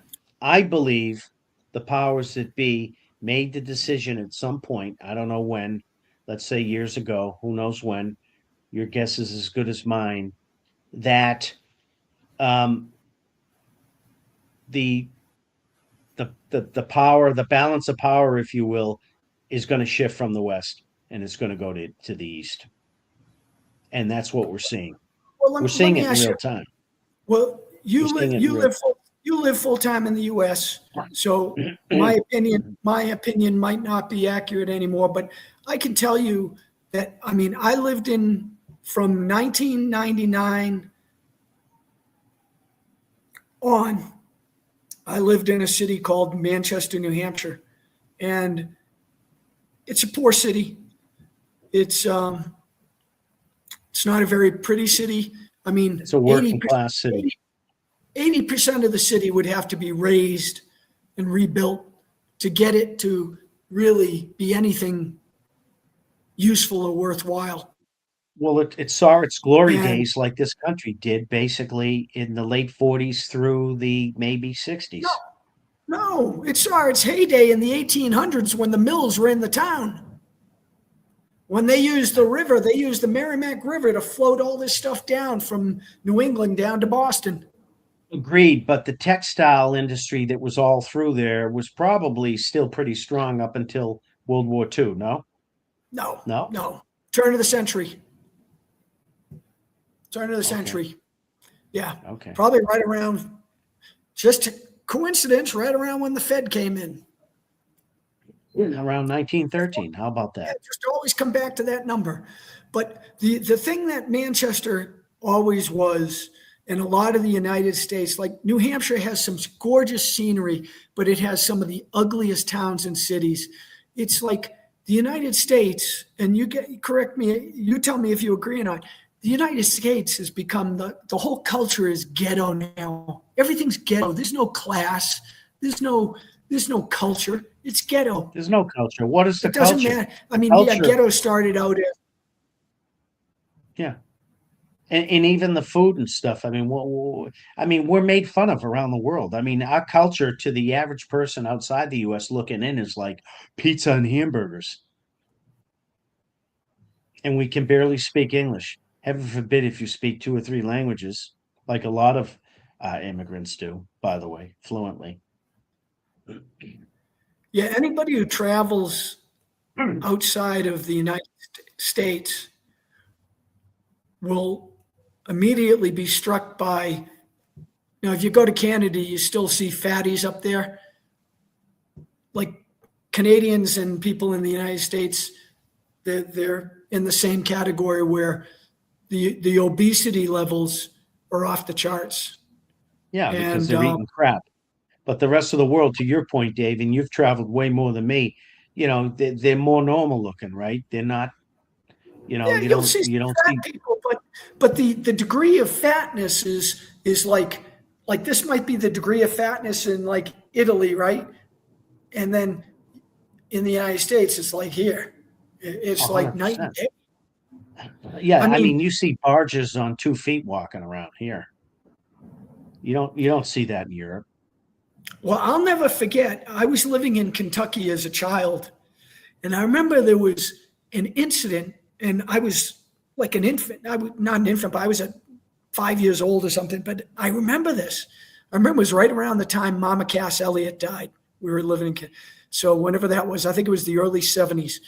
And I'll never forget, there was an incident because you remember the ambulances used to just be like station wagons back then? So they were upgrading. Did I lose you, Dan? No, I'm here. Okay. I remember they were upgrading the station wagon, and there was this big debate. Now, this was in like a little dinky town. We lived in Versailles, Kentucky, which is spelled like Versailles, which is not too far from Lexington. And they were debating over people back then in the early 70s were getting so fat, they had to change the structure of the vehicles and also the gurneys. The gurneys, they had to now go to gurneys that could handle like a 400-pound person. That was back then. They went 400 pounds. Today, I think it's like 1,000 pounds they have to be able to handle. Is that right? But it's crazy. Well, yeah, because they always have to overbuild it in case you get a patient Right. that's who's on the chart. That's true. I mean, what if you've got somebody that weighs 650, all kidding aside? Yeah. Yeah, that car's going to become a lowrider. I mean, we have enough people in society, I'm not trying to be funny, that weigh 400 or 500 pounds. I don't want to say it's commonplace, but listen, when you go to the supermarkets, you notice they have those vehicles now. Used to be like a long time ago, it was for handicapped people. Now, most of the people who use that are people who are too big to walk. I've noticed.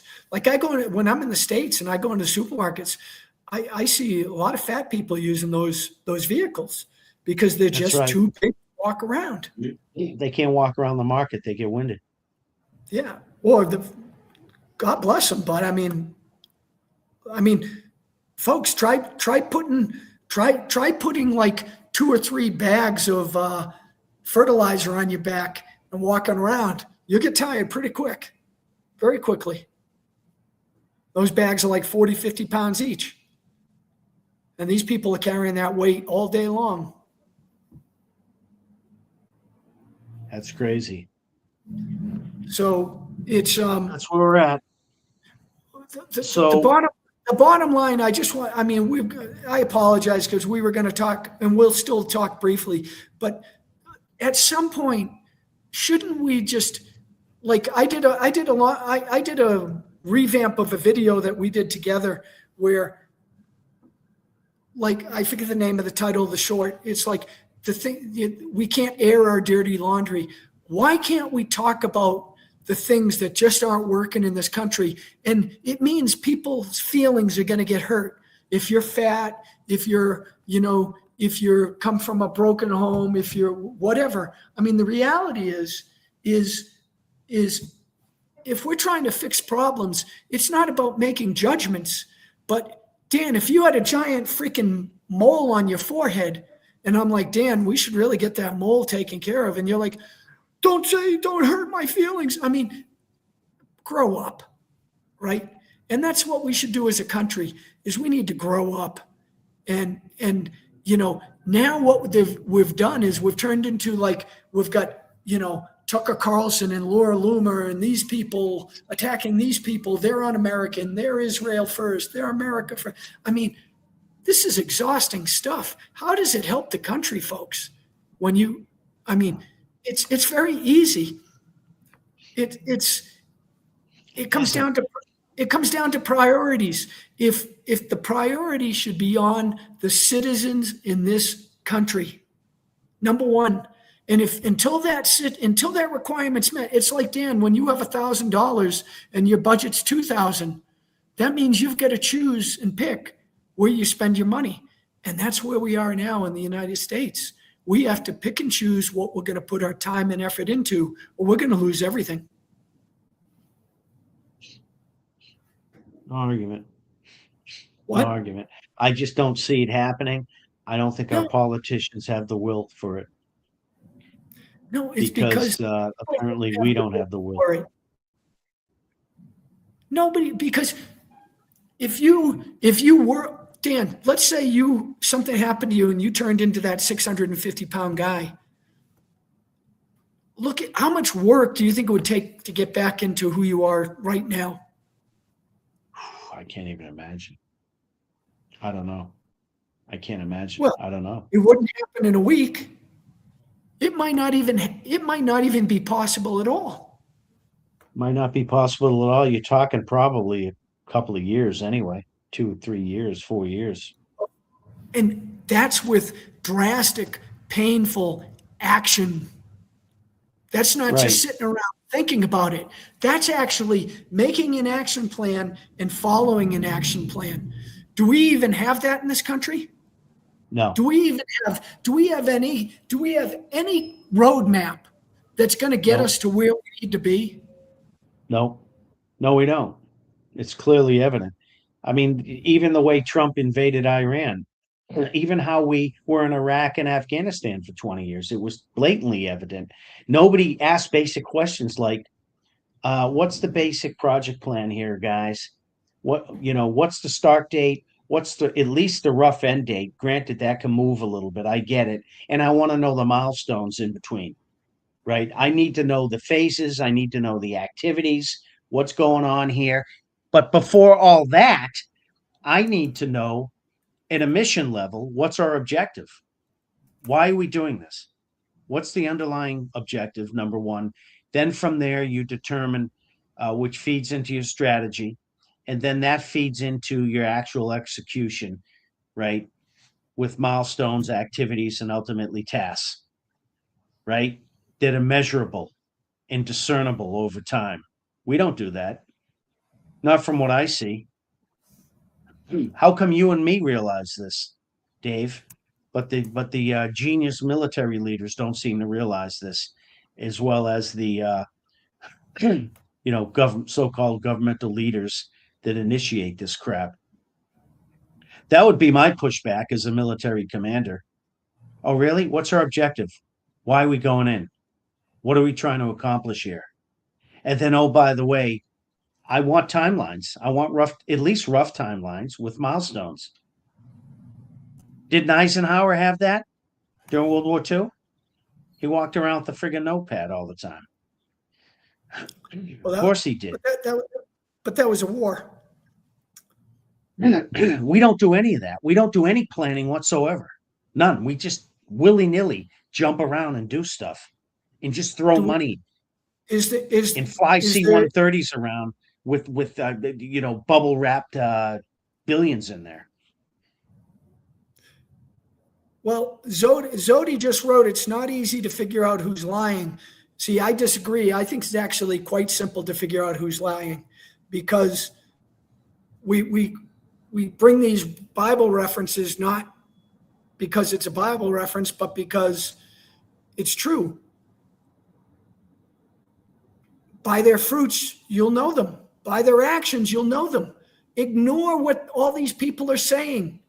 Ignore everything they say. Judge them based on what they do. And if you have anybody out there where you can look at them and be like, they've actually done nothing beneficial in their job. If that was your company, Brian, and you looked at somebody and you said, yeah, they're telling me they're doing this great stuff, but you're looking at their numbers and you're like, he's not doing the job. What would you do? I would hope you would fire them. At least you'd start with a retraining and a warning and then a modification program.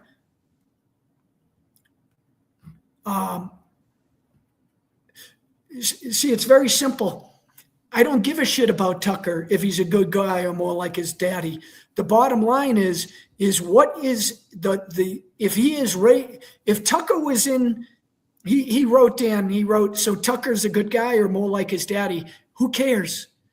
If Tucker was in a building or he was on the Titanic, okay, and he saw a fire in the building or he saw that the ship was sinking and he's out going, ding, ding, ding, ding, ding, ding, ding.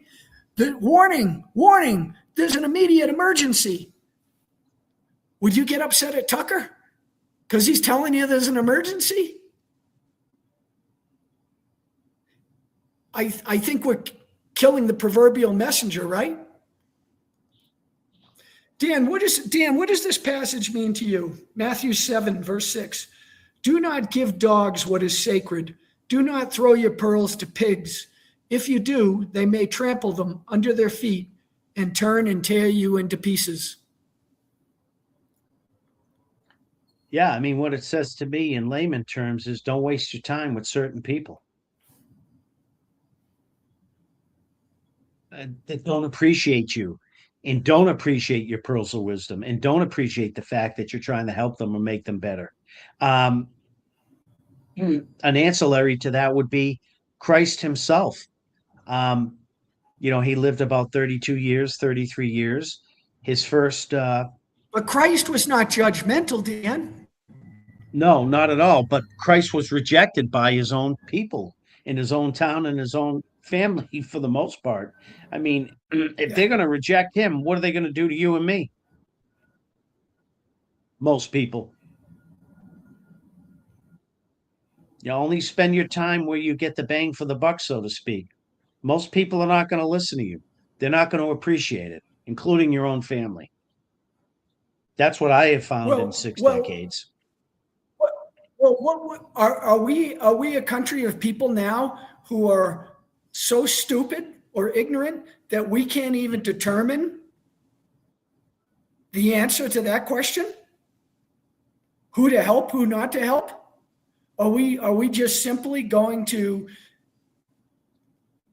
are we that apathetic? Yeah, apparently we are, because look at the position we're in now.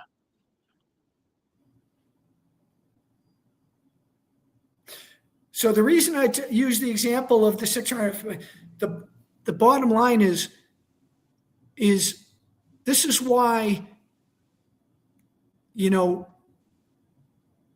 try to tackle issues before they become worse issues, because it doesn't get easier.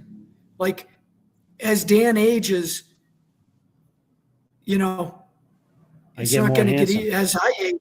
It's not going to get any easier. And so if we see that we're gaining weight, we need to address that before we become a 650-pound guy. Well, we kick the can down the road constantly. We even use that term in the public arena now. I mean, look at Social Security. By 2032 or 2033, whatever it is, the current benefits are going to decrease by at least 20% because of the issues. Look at the deficit at 37 trillion, not counting unfunded liabilities. That's another 200 trillion on top of that. These numbers, right? Numbers are so large, they're unfathomable. You've seen those videos that shows if you stack dollar bills, it go to like the moon. Yeah. Like $1 trillion. Yeah. I mean, what does 240 trillion even mean? Well, and here's a dumb question. Million, billion, trillion. What comes after a trillion, Dave? I think it's a quadrillion. Is it a quadrillion or and what comes after a quadrillion? Who cares? The point is, how long would you have the patience to sit there and count to $100,000? 100,000. Exactly. It would take you hours. Yeah. To your point though, these numbers are so astronomical, they're not even conceivable by human beings. No, 250 trillion were in the hole. Back when Reagan was in office, I think that's the first time that we hit a trillion. $1 trillion. Yeah, right? But I don't know if that trillion included unfunded liabilities. That was just the debt. That was just the national debt. Yeah, yeah. And if you look at $1 trillion versus, it's kind of like $1 trillion is, we had to buy a new pair of pants a size higher, and we didn't get the message. And back then, $1 trillion, we could have easily shed that weight and paid off that debt over the next 10 years. Yeah. But instead of that, we said, it's kind of like the people who are in charge who are stealing from everybody. Because let's face it, if you look at our government, that's all it is in my business, I used to meet these people where they'd want these government contracts because you get this guaranteed money. and did literally be, and not like this guy, he never made anything himself. He approached me one time. He's like, Dave, can you make this product for me? He goes, I'll even pay you a premium. And I was like, how much do you sell this government for? And it was like 5 times what I was going to charge him, because the government didn't care about the price they paid for stuff. And so there are people like this guy where he was able to recognize these opportunities. Look at all the Medicare fraud we have in this country. Absolutely. Right? I mean, it's rampant. I mentioned the COVID fraud we had, where people were getting these loans sent out to them who weren't even, they're frauds. They weren't even, no employees, but they were getting like 100 people. Yeah. Well, there you go. I mean, we beat this horse. What did we want to briefly get into? Because it's been 2 hours now. Well, in terms of the market. So I forgot. what I attempted to talk about at the start is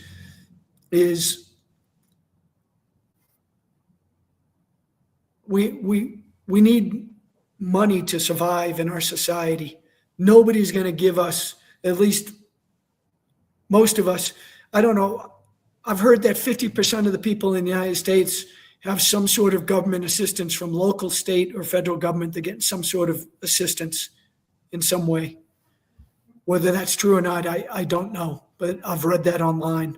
And I know that in the state of Maine, it's documented that there are more people on government assistance in the state of Maine than there are people on the payroll. Imagine that. I believe.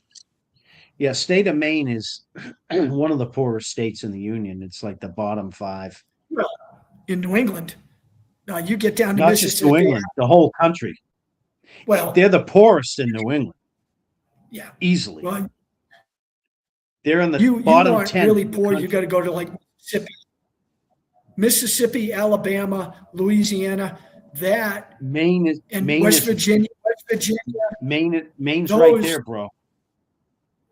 Maine's Parts of it. basically right there. Yeah, when you get to the interior of Maine, because you go along the Maine's coast, bad. the coast is gorgeous in Maine, beautiful. Yeah, the coast is decent. There's money there, old money. But the point is, as a whole, there's no industry, there's no business in the state for the most part. You got a few software companies here and there. It's all based on tourism. It's all tourism. Maybe some fishing. And I mean, it's horrendous. I've always enjoyed visiting Maine. In fact, one of the things I've thought about, when you look at the map of Maine, it's an enormous state. But if you look at the actual maps and roads, Dan, it's amazing how much of that state is inaccessible because it's all former lumberland. That's right. A lot of the state is still owned, a lot of those lumber companies, from what I remember. So it's all private land. So you can't even go up there and explore it. So I'm not even sure there are public roads to go up to a lot of it. There you go. Land, home of the brave, land of the free. Yeah, well, Corporate-owned. it is a beautiful state, but it's but yeah, there are parts of Massachusetts. You go out to Western Mass, and it will feel like, I mean, you get some poor areas even in some of these richer states. You get in Connecticut too. You go to parts of Connecticut, it's like, it's and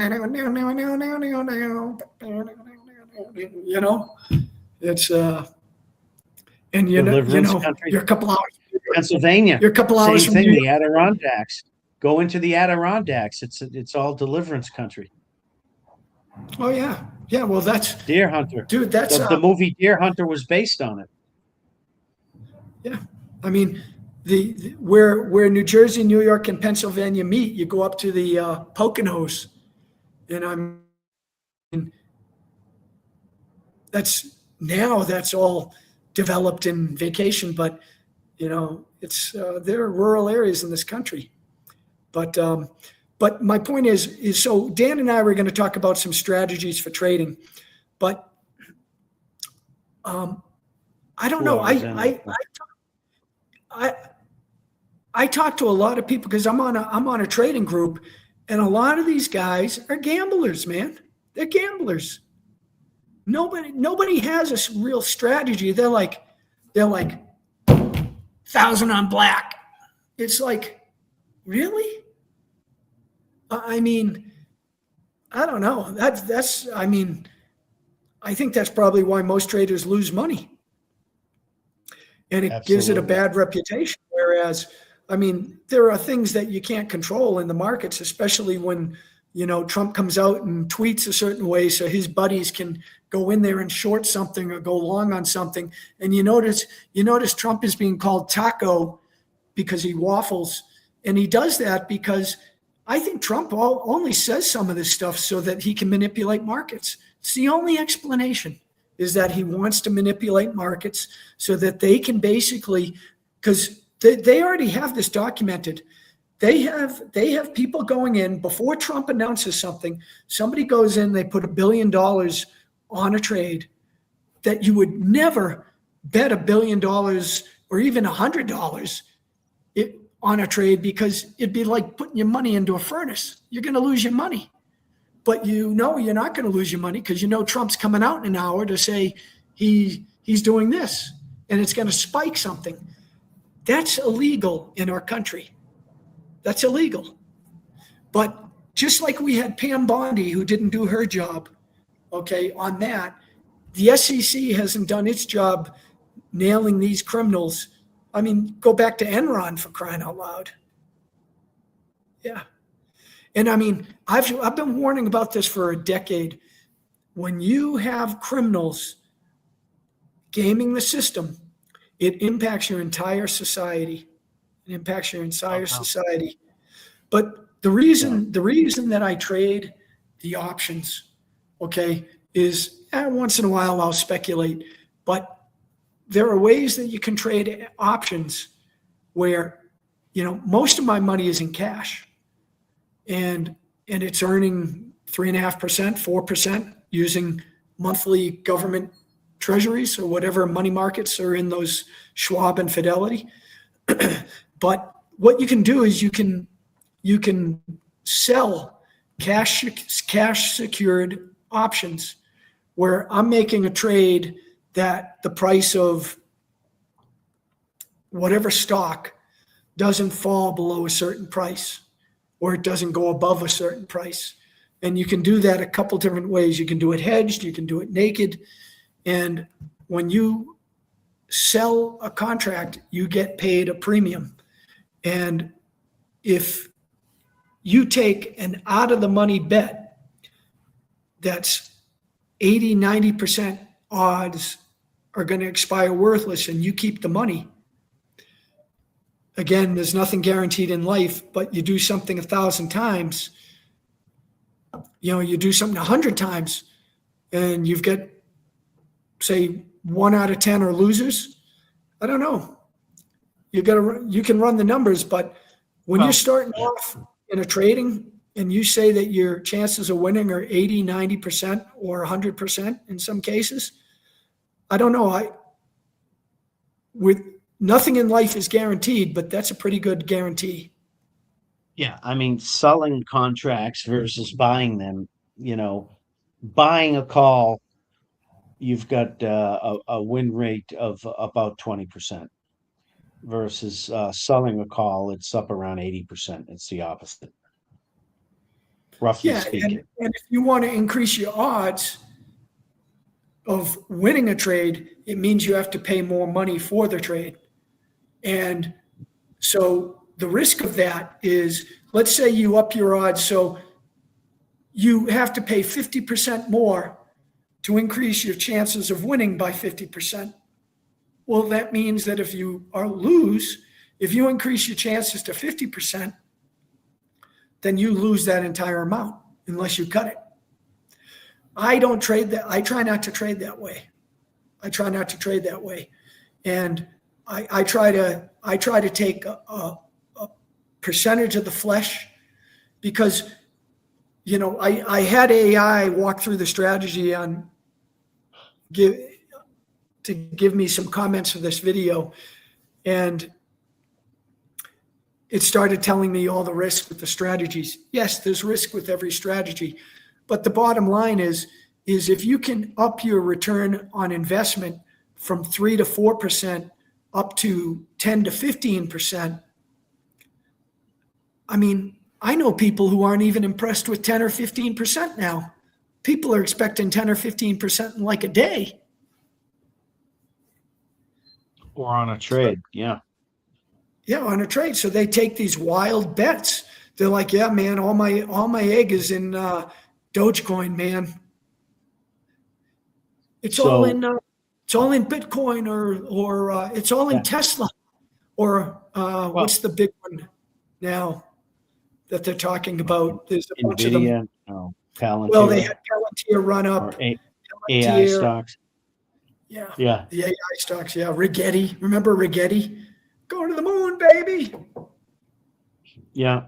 But the point is, and that's why people trade on leverage and stuff these days. They want to get 20%, 40%, 80% on a trade. Yeah. The markets are the most levered now than they've ever been. Yeah. I mean, you've got guys trading cryptocurrency contracts with 100% leverage. I mean, 100 times leverage. Yeah, Excuse big me. difference. 100 times. Say, 100% is 2x. 100 times. Yeah, 100 times. Excuse me. That means if the trade goes against them. So let's say they bet 50 grand. They now own 50 grand times 100. Can you say bankrupt? But what happens is, listen, I'm guilty of this. I have no problem admitting that I am not perfect in my life or in anything that I do. I can't say I'm perfect at anything. I'm good at some things, but I strive to be perfect, but I've never been perfect. And with trading, I didn't know, even though I studied and read it, I didn't know how ignorant I was when I first started trading. And I didn't start trading till about 6 years ago. I was so focused on I didn't trading, but the way that our system has become, I mean, the United States, if you take away Wall Street, the stock market, what is this country known for? What does this country produce? All we're known for is our currency, because we're the world currency, and we're known for our stock market. The rest of the world uses our stock market. 100%, bro. We are financial engineers. That's all we are. Yeah. Yeah. So that's because the reality, Dan, is if you can, this is what's happened to our country. If you were a plumber or you were working for a company and you have to really work hard, and let's say you're making $200,000 a year, that's pretty good. I bet you most people in the United States aren't making 200 grand a year. So even if you were, and then you find out that, hey, you know what? I could have made 200 grand on Bitcoin or buying this commodity or that stock. Let's face it, Dan, when we were talking about NVIDIA like 2-3 years ago, if you'd put 10 grand in NVIDIA, I'll bet you it would have gone to $1 million when we were talking about that. So when you have those kind of risk reward, is it any surprise that our country has basically become a country that makes nothing? I mean, I'm guilty of that because as I've gotten older, listen, is it like, Dan, with your situation, like me, am I going to go out and dig a trench at my age? I mean, look at what you have to do, Dan. You get up in the morning, you have to commute 45 minutes to an hour each way. That's burning gas. It's killing your car. It's killing 2 hours of your time that you could spend with your wife and your kids or whoever that you're not getting paid for directly. And then, I mean, how much do people make in their jobs? I mean, even if you're a nurse that makes 100 grand a year, I don't know. I mean, how much of your life force do you have to put in to get that job? And after taxes and expenses. Then you got to pay your bills. I mean, yeah, taxes and commuting costs. Then you got to pay Yeah. your bills. And you could still go bankrupt for reasons not your fault. Absolutely. There's Yeah. nothing wrong. We can end it here, Dan. Give me your thoughts. Yeah, let's There's end it nothing here. wrong. There's nothing wrong, folks, with saying to other people in your family, looking in the mirror and saying it to yourself, and saying to our country that the performance is not acceptable. It's not good enough. It's not good enough. And like this show network, damn it, we're not going to take it anymore. The answer is no, no more. And we need to start saying no. I've said this. We have to hit the reset button. We have to basically, we are now at the point where we can't do anything anymore. So we have to start focusing on only what is the most critical thing we need to take care of. And what would you even say that is, Dan? I mean, the problem is we have all these people fighting over all these different topics. Is Israel really our most important issue in the United States? Is Ukraine really our most important issue in the United States? No, it's not. We're at the precipice, guys. Bottom line. That's how I want to It end is. it. If it's not the most important issue, then it comes off the table. We can't do it anymore. We have to prioritize big time because the current people in power / our leaders do not know how to prioritize. Like 98% of them, they're idiots in my view. There's no game plan at all. Somebody mentioned in the comments about Afghanistan and Iraq, 25 years there. We were in Vietnam for 20 years. There's no game plan. That's not leadership. Leadership just doesn't, throw caution to the wind and, you know, shoot at targets that in the dark with no plan, with no milestone, no begin point, no end point, nothing, nothing in between. And we're at the precipice. And if we're not careful, we're going to fall off the cliff. And I'm going to tell you this right now. At the rate we're going, the United States is definitely 100 years from now, which isn't even that long, maybe even 50 years. I mean, we're not going to be anything in the world. We're just going to be this big, former lethargic, 600-pound fat guy laying in bed that can't get out of his own way and that needs people to feed him and change his bedpan because he can't move. Just totally useless. Produce nothing. And think about this, guys. I'm going to make this scary comment. At the rate we're going, do you think the United States will even be around in 200 years? 300 years? I say, who cares Dave? at this point? Because we might Well, not be around. no. I wouldn't. We No, might I wouldn't make around that comment. Who cares? we I might mean, Dave, no, for people that no, have kids and their kids are going to have kids, that's not a good answer. no. My point is, It's the best answer it's a because terrible answer. it's Who not the cares? terrible That's a answer terrible answer. because It is a because terrible answer. you're not doing what needs to be done today, Dan. That's what I'm getting at. I just said that. We're at the precipice. We're not going to be around in 100 or 200 or 300 years because we're not doing what we need to do right this second. We're not going to survive. We're going to die, is what I'm saying. I don't see the U.S. being around in 200 years. I don't know what the fuck we're going to be. We're either not going to be the U.S. or we're going to be broken up into 4, 5, 6 countries. And for people Okay. that are saying I'm nuts and laughing at me, go right ahead. That's my bet at the rate we're going. The reason We're I either say not who going to cares, exist Dan, is because if or you only have a certain amount of energy and that's attention where we're span, headed. fine. But who cares? Let's worry about what we can control today. That's my point.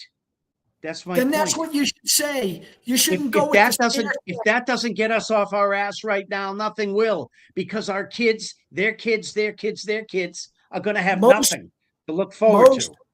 most Because you people and I are going to be dead don't soon, Dave. care. You and I are going to Most be dead soon. If you talk about 200 years from now, nobody's going to give a shit. Okay, so there's truth to that. I'm just Dan, making you the better not overarching point take. that you've got countries like China, Russia, India. They've been around thousands of years. They have lint older than us. 250 years is nothing. And we're already faltering at the seams. We're already cracking at the foundation. And if I'm Russia and China right now, and India, and Iran, by the way, the Persians, who have been around like 3,000 years, that, you know, when the Greeks fought Xerxes 2,000 years ago, if I'm Iran too, I'm looking at us in a jovial manner with a smile on my face saying, yeah, okay, assholes, you think you're big badasses. You barely have been around 250 years. Your foundation's already cracking. Talk to me in another 200 years. I've been around 3,000, asshole. Talk to me in 100 or 200 years. Let's see how you're doing then. If you even exist, you puke. That's what I'd be thinking. And that's exactly what they're thinking. Take that to the bank.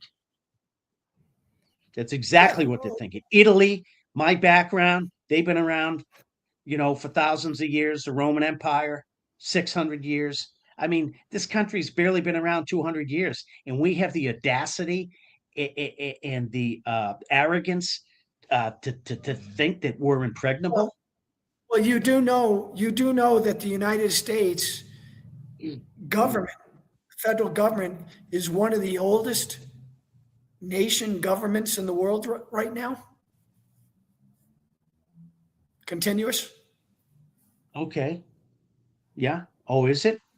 Is it? Well, Italy was not a country 100 years ago, Dan. For all intents and purposes, it's been around like 2,000 plus years. My point Right. is not as Italy. It wasn't. It was Greece has been about, not as Italy, but it was Italia, and it no, it and was it had certain lines. Greece individual has been kingdoms. around They had roughly individual the kingdoms. same. Turkey's been around that long.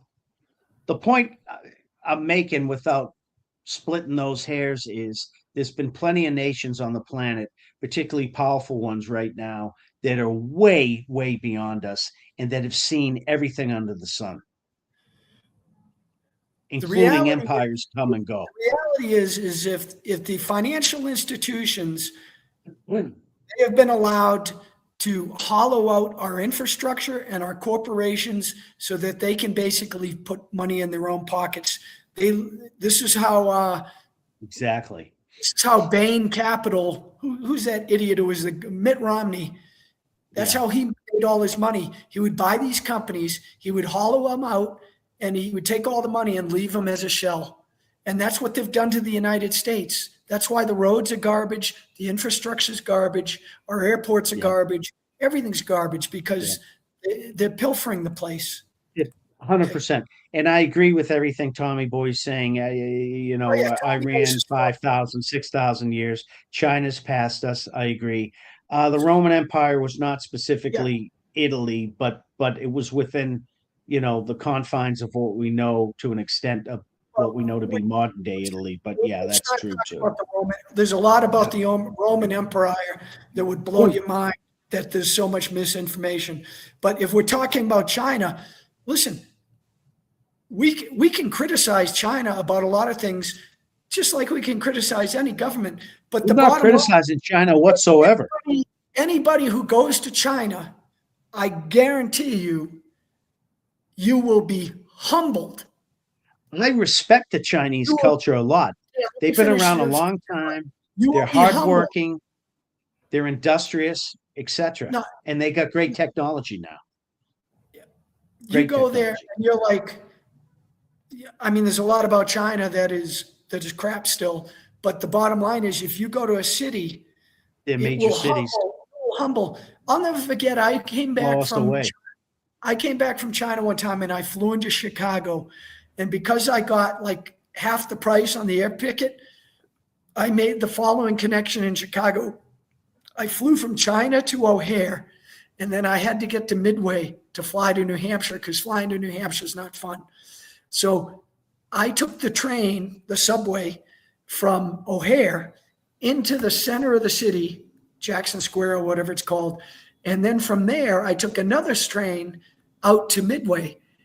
And the trains in Chicago, New York, any of the cities, they're from like 1940, and they're all like spray painted with graffiti. Tin cans. The seats have all been destroyed. It's all broken. And just a few hours earlier, I was on the high-speed train in China flying at 300 miles an hour. And then I'm in Chicago. Magnet trains, whatever. You're not even sure the thing's going to run. Latest technology. And we got these rickety, rackety things from effing 1946 and a half. It's a tin can piece of shit, like you said, total graffiti, gang fights on it, guys, bums pissing in the corner, right? That's what we have. Oh, we have subsidized Amtrak. I forgot. Sorry, for the commuters. The point is that China might have a huge amount of debt. China might, like I hear the people online criticizing China about how their high-speed train network is a boondoggle and how it loses money and how it's going to fall apart. The bottom line is it exists. It exists. It is providing a valuable service. They got it done. No other country. And so what do we have in the United States? Europe, by the way, has pretty good systems and stuff too, compared to us. Well, the difference in Europe is the prices in Europe, Japan too. Have you ever been to Japan, Dan? Japan, fantastic. I've never been to Japan. Been there? No. Okay. Well, the train in Japan is, when I went to Japan, I remember I was going to take it from Tokyo to Kyoto or wherever. It was going to be like $100. So I ended up taking an overnight bus instead because I was going overnight. I didn't care.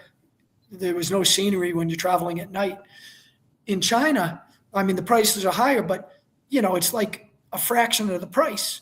And again, it goes to the things. So maybe they're subsidizing things, or maybe, and I've used this before, maybe there is so many taxes and fees built into every level of every step of every product and service in our country that we have a wage tax on everything. We have a sales tax on every, we have this tax and that tax that has to be built in 100%. To be paid by people in corporations. You know what it's called? That's right. And then what are we getting? What are we getting in return for all those taxes? Nothing. It's called margin stacking in business, right? Boom, boom, boom, boom, boom. By the time it gets to the end consumer, it's so prohibitively expensive. You know what I mean?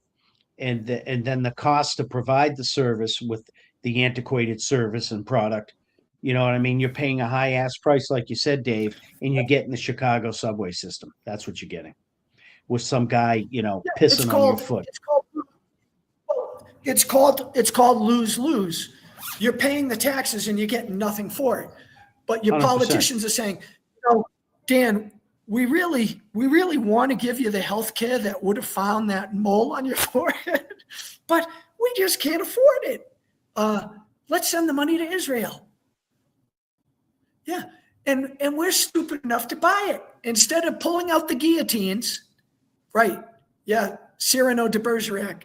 And instead of pulling out the guillotines and chopping their freaking heads off. Well, and in a proverbial sense, figuratively speaking, but yeah.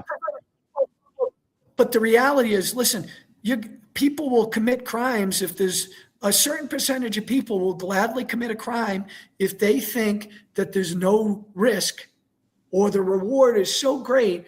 Like if you're involved in some of these crimes and you had to go to a country club jail for 2 years, but you've got $1 billion or $100 million waiting for you when you get Waiting out. for you. That's pretty good risk reward. Yeah. What did Beretta say? Don't do the crime if you can't do the time. Don't do it. Well, that's flipped. That's flipped upside down with 100 mil waiting. I can do the time and the crime. Go Yeah. do it. Yeah. Well, 82-cent stamps? no, I think no. I heard that it's going up to 87 or 88 cents. That's how long I guess it's been since I've been in the U.S. When I heard that, you know what I immediately thought of is when I was in New Hampshire, when I had like a place. I'm a nomad now. I used to buy like I had like $1,000 in stamps, and people would be like, "What the hell are you doing?" I said, "This is a form of currency, guys. I can trade these. I can sell these as long as there's a post office. It's money." And I said to them, I said, "When has the post office ever lowered their prices?" So if I have these stamps, and that's back when I did a lot of,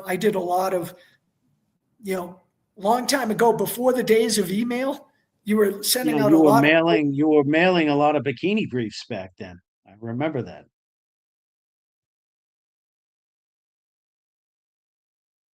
Or Euro briefs. Anyway, keep going. Paid 27 cents for those stamps, and I was trying to sell them today. I think I'd have some takers for my forever stamps. Yeah, but here's the problem with the 27-cent stamps. You'd have to put 3 of them on the envelope, right, to send it. No, Dan. No. Do you know what a forever stamp is? Oh, okay. I guess. A forever stamp just doesn't have a price. It says forever. So when you buy a forever stamp for 27 cents and you use it 10 years later, it doesn't matter what the postage is. That forever stamp is like one 12-ounce envelope or whatever the heck it is. Is it forever or is it a forever stamp? They say in Boston. It's a forever. VA ends. Well, that's why. FOREVA, forever. Well, it's like anything. It's like, Dan, if it's like for people who drink beer, it's like if I said, "Hey, Dan, you can buy all the beer you want today for 10 cents a bottle." Okay. Well, if you bought that 10 years ago and the bottle is now worth $2 a bottle, that was a pretty good investment. But 20 times. Well, it goes back to the money. Like when people say the cost of things have to always go up. No, they don't. For like 100 years in our country, prices didn't increase. Don't tell the computer industry that. No. You understand that though, right? Back 100 years ago, prices didn't go up like they go up now. Before the Federal Reserve was around, like the price of like Coca-Cola remained like 5 cents. That's part of what the Federal Reserve does, the way they manage the economy and stuff. They've got a built-in, at least up until recently, an assumed 2% inflation.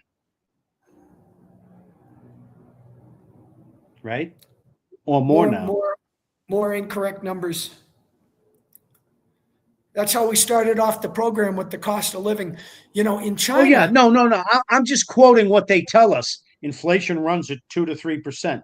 Oh, yeah, really? Not the last 5 or 6 years. It's probably between 10 and 20. Well, it's everywhere. Even in China, there was a guy named Li Keqiang, who was the number 2 in China under Hu Jintao. I think this is who it was. Mm-hmm. Yeah. But it doesn't the story. It doesn't change the story if I got the guy wrong. But what happened is China would come out and say, "Yes, our GDP number was 8%," and he's like, "These are like fantasy numbers." So what he did was he started tracking rail traffic, electricity rates, and freight rates. He started tracking tangible numbers that he knew that weren't going to be fudged. And he was able to create his own production numbers, right? Because if you're a manufacturing country and your use of electricity is going down, well, there's only two possible explanations, right? Either you're producing less or somebody just created free energy. So Interesting.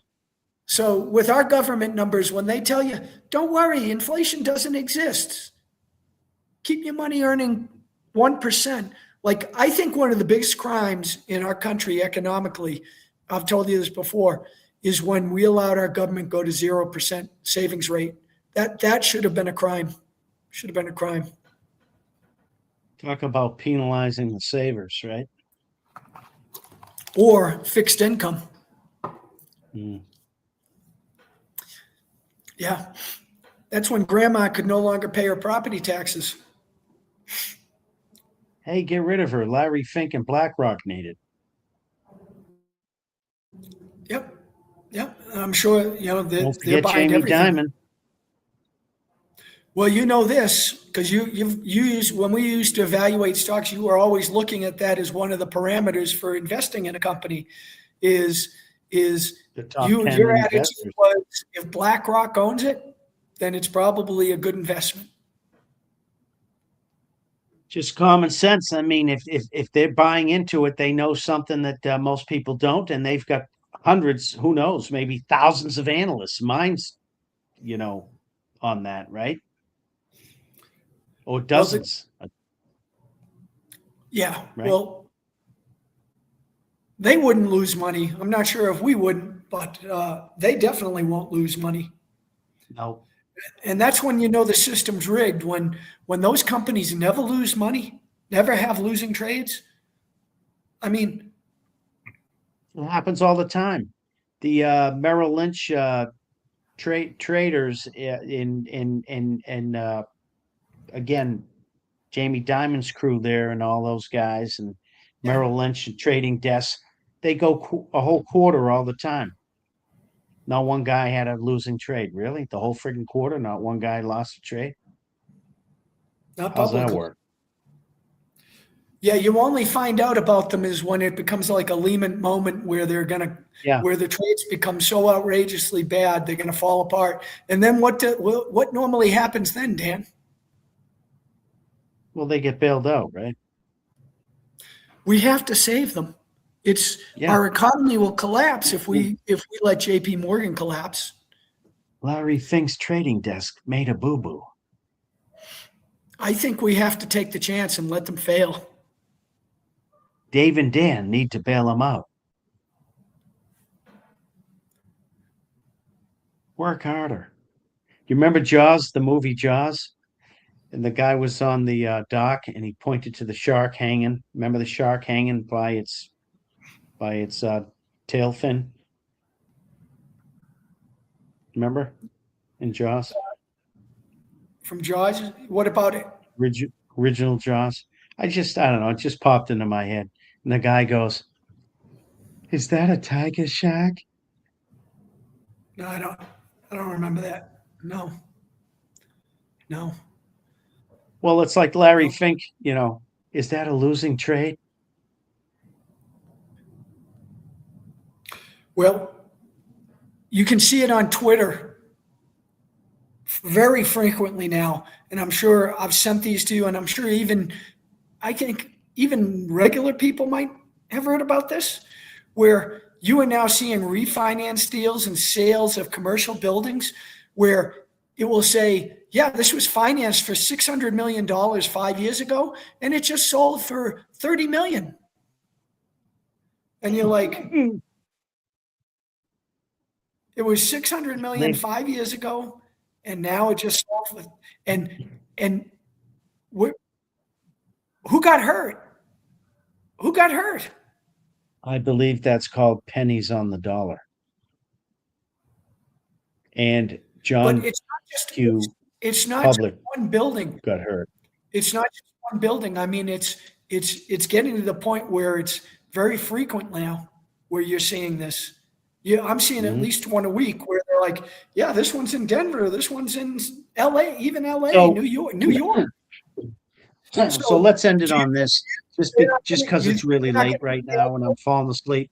But here's what I'll say, Dave, and I'll be interested in your response. The United States has become, in my opinion, and I'm going to be harsh for a reason, because I really want to drive it home. We are nothing more than one massive, exorbitant money grab. Number one, that's all we are. We're a effing money grab. That's all it's about. And It's then called secondly, pump it so yeah. they can dump it. And then secondly, if you think of us in the physical sense, we are nothing but a commerce barge floating in the middle of the ocean. That's all we are. We're a massive commerce barge. And between people that are born here, but particularly people that choose to come here, it's just for a pure economic play, purely economic. They're just coming to the US with no intent to ever stay here, a lot of them anymore, or to matriculate into society and contribute like our previous ancestors. It's just to come here 10 years, 5 years, 20 years, take advantage of the currency, compared to their currency, make as much as you can, get the frig out, and go back to the homeland and buy some big ass farmland and live out the rest Yes, of your days. but That's what I would that's do. well, That's what I but- would do if I was a foreigner or immigrant. that's not the worst. Absolutely would do that. But if you're talking about somebody who's coming to the United States and they're actually being a productive member of society and not sucking on the tit of government, I say welcome them. The ones that you don't want to bring over are all these people I'm not- coming no, from these Yeah, whole- and don't 100%, and don't misinterpret. Yeah, I agree with you 1,000%. But I'm saying this. That's what the smart ones, in my view, are doing. the ones you don't want. If you really want to solve the immigration problem, it's actually quite simple. You eliminate all government funding for this. It really is that simple. If you cut off the oxygen, they're not going to come here. They're not going to come here. No argument, but that wasn't. But Dave, that wasn't my point. My point is, we're What was your just point nothing then? more than a massive money grab. All we are is a commerce barge. I'm just using the metaphor or analogy, whatever, floating in the ocean, where people come here. It's just a money grab. Get what you can as fast as you can, as much as you can, when you can. That's what we are now. That's how I see it. Because the institutions don't work properly anymore. There's no fiduciary sense or whatever anymore. Everything's a effing mess. Healthcare absolutely sucks. The service sucks.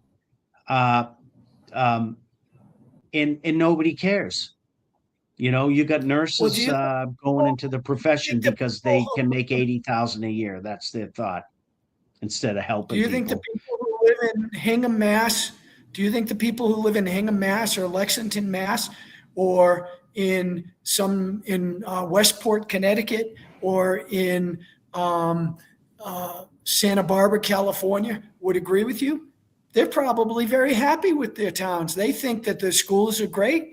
They think that their towns are great.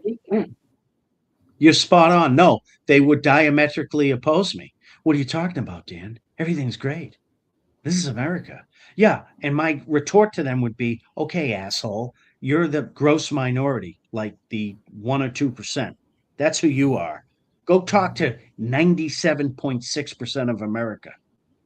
They can't make it anymore. And that's sucking wind like a fat man trying to run a marathon. That's what I would say to them. Yeah. Well, Tommy, then- the answer. Yeah. Yeah. Guys, don't get me wrong. I have nothing against immigrants. I'm not saying that. The point I'm trying to make is the U.S. has become a money grab in just a point of opportunity. Get in and out, make as much as you can and get the hell out. That's what I'm trying to say. irrespective of the immigration issues and problems we have, I wasn't addressing that. What I was trying to say was anybody with any kind of skills and talent and half a brain, that's what I would do. That's what I Well, would do. Or I'd live in a part of the US where I'm absolved from the average plight of the average person, where I'm away from that bullshit. I Anybody think in with our any financial means now in the US, particularly multi millionaires and billionaires, are leaving the country. They're leaving, or they have plans to leave, or they have the ability to leave if and when the time comes. That's where we're at. We're getting hollowed out from the inside out.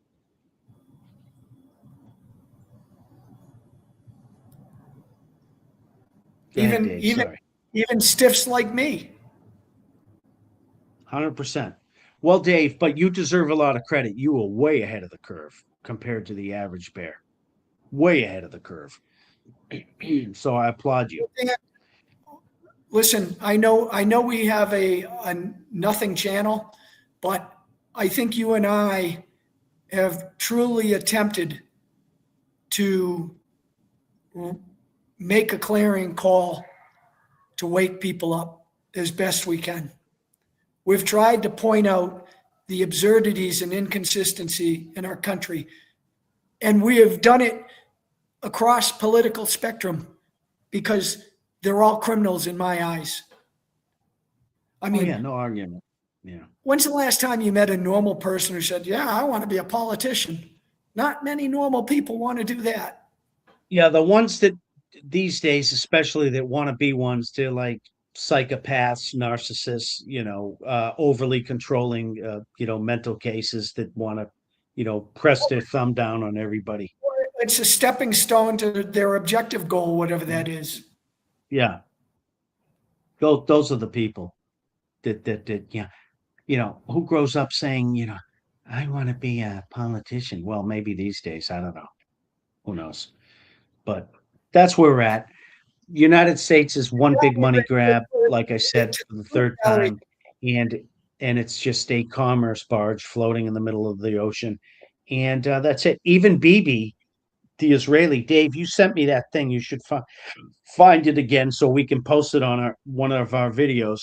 You sent me an X thing what the where it video of him? quoted where it quoted Bibi in the early 90s, basically saying he could give a crap about the US. He basically hates the US, and he just wants to suck out of the US every ounce of blood he can in terms of our resources and our ability to do what he wants us The to do. bottom line He is just sees BB. us as a resource. That's But it. He Dan, doesn't care about us. Dan, why Yeah. would he care about us? He is not from our country, so I get that. No, I get he that. is doing his job.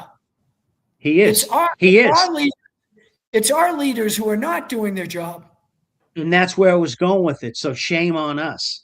When the guy openly admits the quote you sent me was a paragraph long saying he could care less about the US, his job is to suck out of it what he can, friggin' gut them is basically what he said. He said, I'll friggin' gut them. I'll suck every ounce of blood out of them. Well, then shame on us. I have had family members who have told me over the years that if their children died for Israel, I don't remember their exact words, but they weren't opposed to it. And I almost fell down. Yeah. And their kids aren't even my kids. And I was upset. And I was like, I mean, So my question would have been, now why would you say that, Bob? Now why is that? And well, and so you'd let your kids die for Israel? Would you let them die for the Congo, the Republic of the Congo Republic? Or how about Nigeria? Would you let them die for that? The Hutsis and the Tutsis? I don't know. Would you let them die for a conflict in South Africa? I'm just making crap up. Why Israel, Bob? Because they're the chosen people. Are they?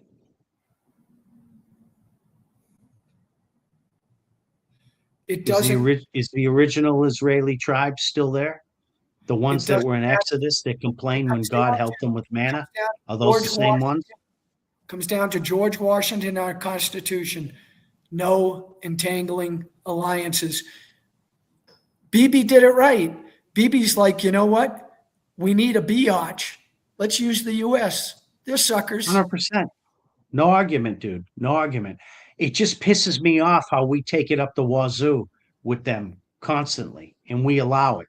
We allow them to backhand us and bitch slap us constantly. It just astounds me.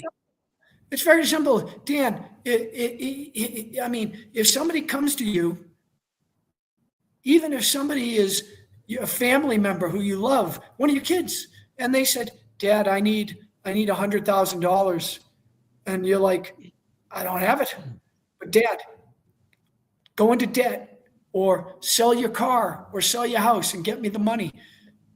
There are some people who might do that, but there's other people who have enough control over themselves where they're going to be like, "Sorry, I can't help you. Doesn't mean I Yeah. don't love you, but this is Yeah. where the line is drawn." Yeah, I agree. And I agree with you, Tommy boy. I'm anti-war as well, by the way, unless we're attacked. I believe in having a strong military, no doubt. I believe in walking with a big stick quietly, as the saying goes, or something like that, but not looking for it, right? But constantly training, so to speak, at a personal level or at a national level, having a strong military uh, that's capable so that, God forbid, if you had to, then you can rock and roll. But otherwise, yeah, like if we don't have to get into a war and send our boys, absolutely, absolutely not. Mainly for defensive purposes. But the fact that these bozos in the current administration, which I voted for, by the way, unknowingly, changed the Department of Defense. Did you notice? Department of Defense is now called the Department of War. What does that tell you? What does that Well, tell you? that's what it used to be called in World War II. That's right. That's right. I understand. And we made it Department of Defense for a reason, right? It should go back to Department of Defense because it should be, in Dan's simplistic view, defensive only. Like I live in the real world. I realize there's bullies and bad guys, right? So you have to be prepared. You have to have a military and a good one, whether you want one or not, because that's the world we live in. We live in a Listen, fallen world. we, If you're perceived as weak, sooner or later, just like the kid on the school ground, we all been probably bullied when we at one point when we were little kids. If you're perceived a certain way, somebody's going to mess with you sooner or later. And that's the purpose of a military, defensive purposes. That's how I see it. It's not supposed to be offensive in the big friggin' police force all over the world. Spending 50%, 40% of your whole federal budget on it. Just my opinion. When we have 10 cities and train systems like Dave described in Chicago. I mean, it's a friggin' joke. It's a complete joke, but yet we put up with it. We swallow the crap, hook, line, and sinker. And nobody seems to notice. So shame on there are us. certain things We let in assholes like society. BB, and we let assholes like BB There are smash us certain. over the head. Go ahead, Dave. Can you hear me? Yeah. Did I lose you? No. Zodi Are you just said there? having a standing army is the problem. I don't know if I fully agree with that because it's not the army that sets the policy.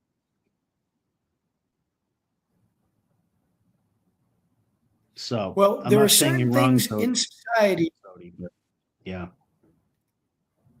Go ahead, Dave. Am I here or am I not here? No, go ahead. Sorry. Go ahead. Well, with the Wi-Fi down here, I have to ask because you're not responding to me when I'm talking. So, the in society, there are going to be some things in society where the cost is not the most important issue. It's having the benefit for your citizens. And when they use a standard of it costs this much, so we can't do it, but then they say it costs this much, but it doesn't matter. You really should start asking, well, what are those things that important? And that's where, as a society, as a country, we really need to have a clear goal on what is our priority. Is it more important to have 100 new cruise missiles, or is it important to have these other things that benefit citizens of the country? And I find it hard to believe, if you look around the world, Dan, and you look at all the countries that are living peacefully, I find it hard to believe that if we reduced our military by 80%, that all of a sudden we would have every big bad bully out there coming after us. Well, we might now, but I'm saying if we had treated other countries with the way we wanted to be treated, we wouldn't need this budget. And that's why Smedley Butler wrote War is a Racket, because we're still doing the same shit. 100%. I totally agree. Yeah. Yeah. Again, I do think we should have a military, but it not nearly of what it is now, and in the budget and everything. And somebody said something about it's what gives us the military industrial complex. So I mean, I guess there's truth to that. But I think if we did have a military, still a standing army that was much smaller than it is now, to Dave's point, I don't. The chances of that industrial complex even existing, or maybe being nearly the size it is now, would be far less. You know what I mean? In my view, because of the budget. Well, here's a perfect explanation or rationalization as to why that's true. Because look at what happened with North Korea, with Libya, with Iran. Once they have the bomb, they become a little bit more untouchable. 100%. Okay, so the United States isn't worried about their jets or their tanks or their men, but if you have a bomb, now we are a little worried. And so Iran should definitely, for the welfare of their own being, of course they're going to get a bomb. I mean, has anybody asked, why does Pakistan and India, why do they have the bomb? Why does this country have a bomb? There's about 11 countries that I know of, to your point, Dave, that have nuclear capability. Pakistan, India, Russia, China, us, and like 5 others. Israel, France, England. Yeah. There's a total of 10 or 11, yeah. Yeah, and I'm sure there's a lot more that don't have it as well. That just maybe there's 15, but it's not as many as you think. There's about 200 countries, plus or minus, at any given time, and only about 10 or 15, 10 or 12, something like that, have true nuclear capabilities. Well, and the other thing is, and we'll go to it, as far as priorities, you know, the other reason we're as messed up as we are is because, do you know, like, I sent you a video probably a couple months ago that was talking about people who were born in the 90s, right? Like, they're like they have some of the highest death rates in the country. And, oh, really? I don't remember seeing and you're like, what is it, cancer? Is it AIDS? What is it? It's the opioid crisis, which everybody's heard about. Meth and all that. Yeah, the opiates. Yeah. I mean, it's like 1 million people a year are dying from that, I think. Yeah, it's an epidemic in our country right now. Yeah. And so I hear people debating, like, well, I think we should, I have family members, cousins and stuff who tell me, yeah, we should definitely get rid of Iran now. Why? I mean, why are we involved in these other countries' businesses? These countries are not scheming to destroy the United States unless Iran was not an existential threat to us at all. You know, now, do I agree with their former government and what Khomeini was doing and the way they rule with an iron fist and the way they treat their people. No, I don't. But by the same token, they're a sovereign nation. They're an independent, sovereign friggin' nation that's been around as a culture 5,000 to 6,000 years. Is Tommy corrected me versus I said 3,000 or 4,000 earlier. You know what I'm saying? And they were not a threat to us. My my point Yes, is they is are if a we threat. The if threat is our okay. Yeah, okay. Well, you could say the threat is our financial system. Okay, but they're going with the bricks anyway. So I'm not sure what you mean. And Zodi, put yourself in their shoes. If I was in Iran's shoes, and I'm not sticking up for Iran, but humor me for a minute. If I was Iran, I would be looking to get away from the SWIFT system in the Western system, as is Russia, etc., because we constantly punch them in the face and do stuff like seize their assets. I wouldn't want any part of that. So, you say they're a threat. So, I mean, a threat in what way? That they're going to bomb us? I don't think so. I don't think so. And I'll tell you why. Even if they get the bomb tomorrow, they're not going to launch on us. You know why? Because then we'll launch on them with everything we got and we'll both be dead. well, if you're on a road and the road is a free road and everybody's supposed to use the road, and then one guy decides to say, hey man, you got to pay me to use this road, or I'm blocking the road and you can't use it anymore. It's the same thing with our economic systems. If all of a sudden we are going around saying, hey, that's our ball, we're taking it home and you can't use it anymore. Hey man, that's great if you're the guy with the ball. But what happens if you're the other dude? 100%. And that's why I say, watch out for the pendulum, because don't think that people aren't going to take corrective action. They're not going to put up with this. 100%. And that's another reason, Zodi. I saw this comment now. So England was in there raping them. Yeah, no kidding. I mean, that's where British Petroleum came from in 1921, right? The Brits went in there, right? Was it Iraq, Dave, or Iran that the British Petroleum was formed? I always get confused. Well, I think it might have been Iraq. All of them. But the same region. In the same region. They put in the Shah. Same region. They put in the Shah in the 50s. Yeah.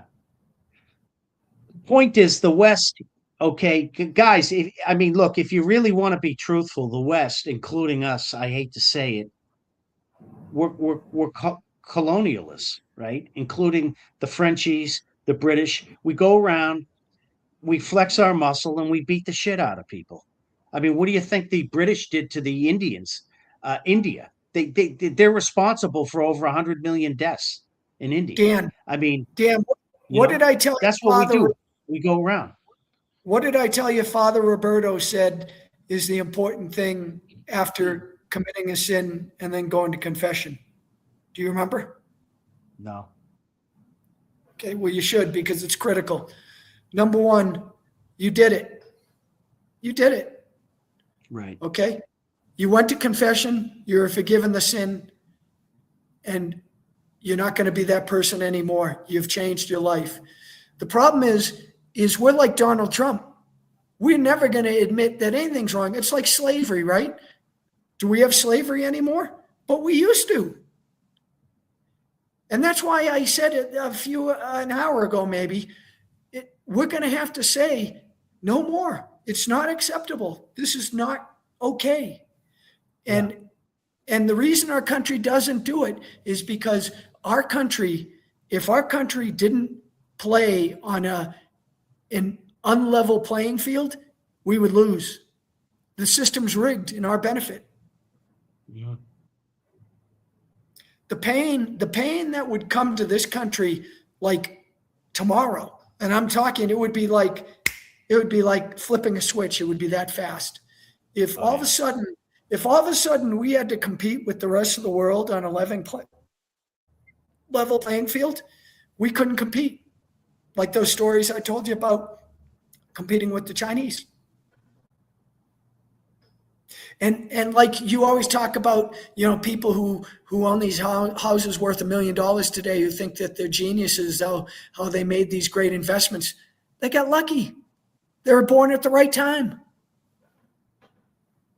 Well, yeah, they were born at the right time. Plus, we're the world reserve currency.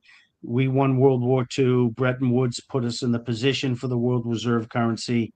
It also put us in the position to decouple the dollar in the early 70s from gold, to then therefore further take advantage of the world currency and print now as much as we want and export our inflation to other countries, and at the same time build our military into perpetuity. The bottom line is, we'll end it right here, Dave. The bottom line is, you've said this, I'll take this from you, Dave. I give you credit for this. The Chinese have basically, they've chosen business as their business, so to speak, right? We've chosen war as our business. That is the business of the United States. It's not popular what I just said, but our business is war, baby. Because through war, we push the economy, the military industrial complex continues to grow, the right contractors keep making money, Raytheon, Halliburton, Northrop Grumman, you name it, right?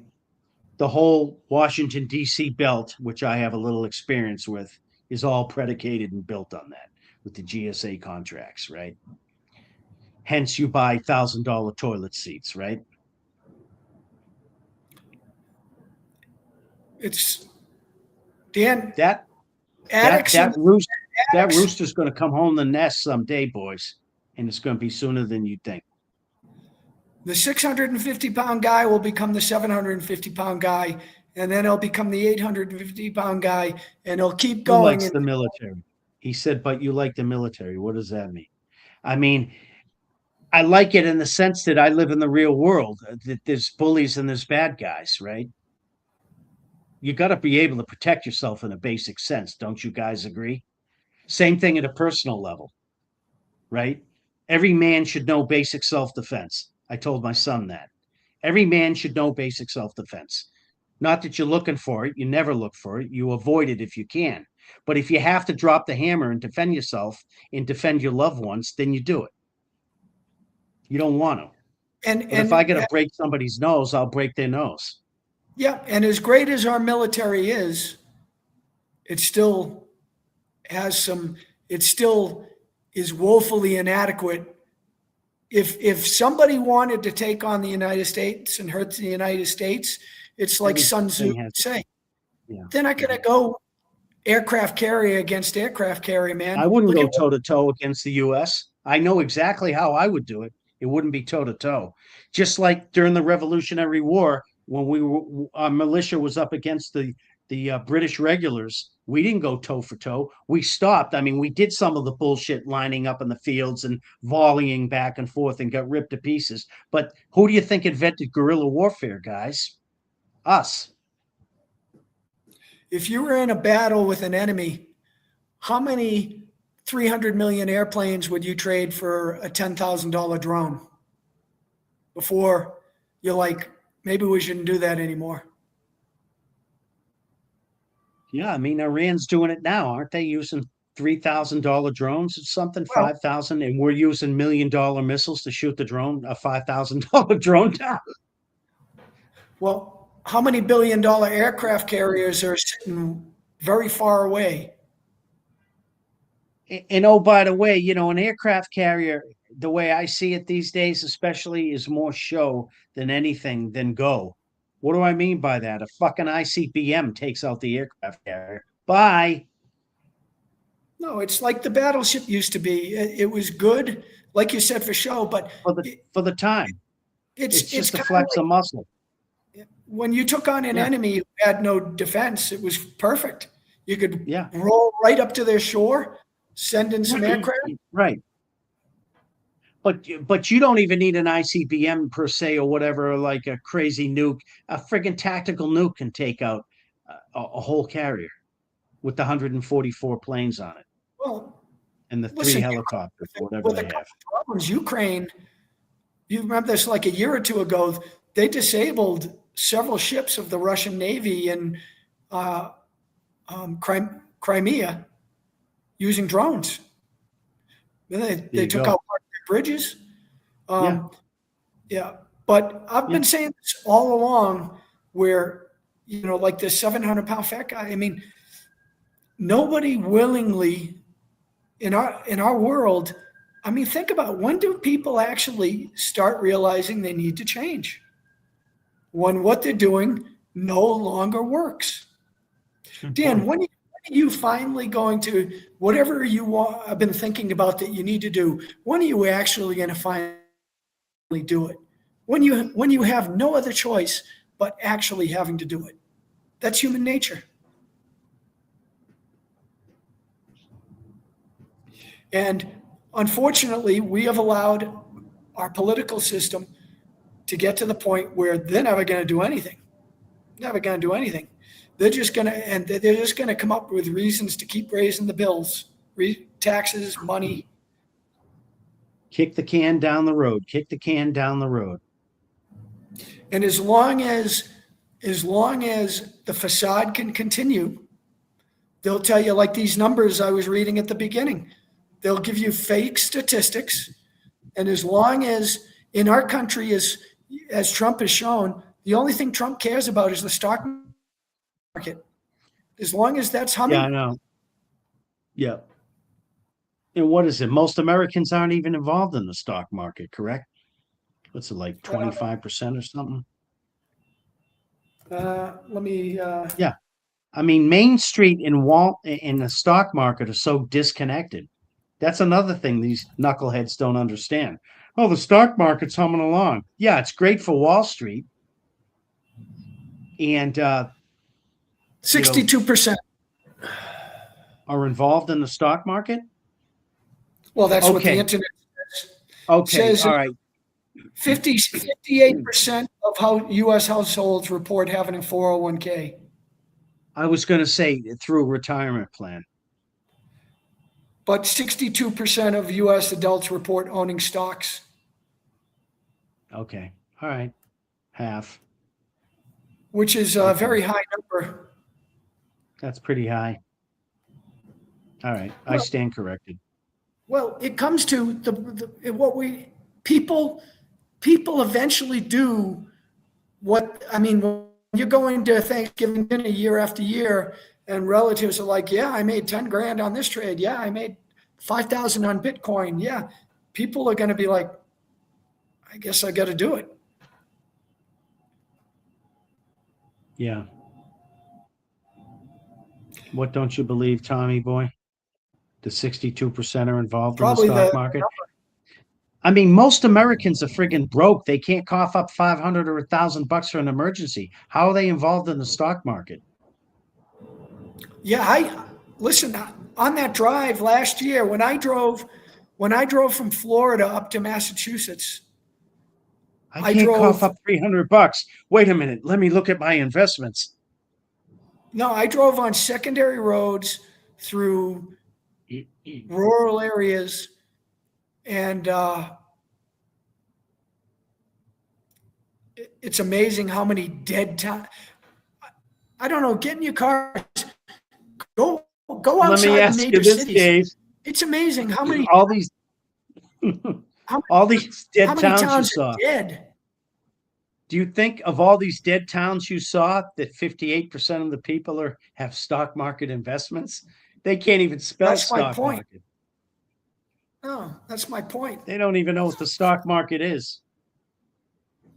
Listen, I can't tell you how many employees I had, and they were hourly workers, and they'd smoke 2-3 packs a day, and I'd be like, "Do you know how much that is, man? You're working like 2 hours to pay for your cigarettes." It's people don't. We're literally one step above an animal that just knows when it's hungry.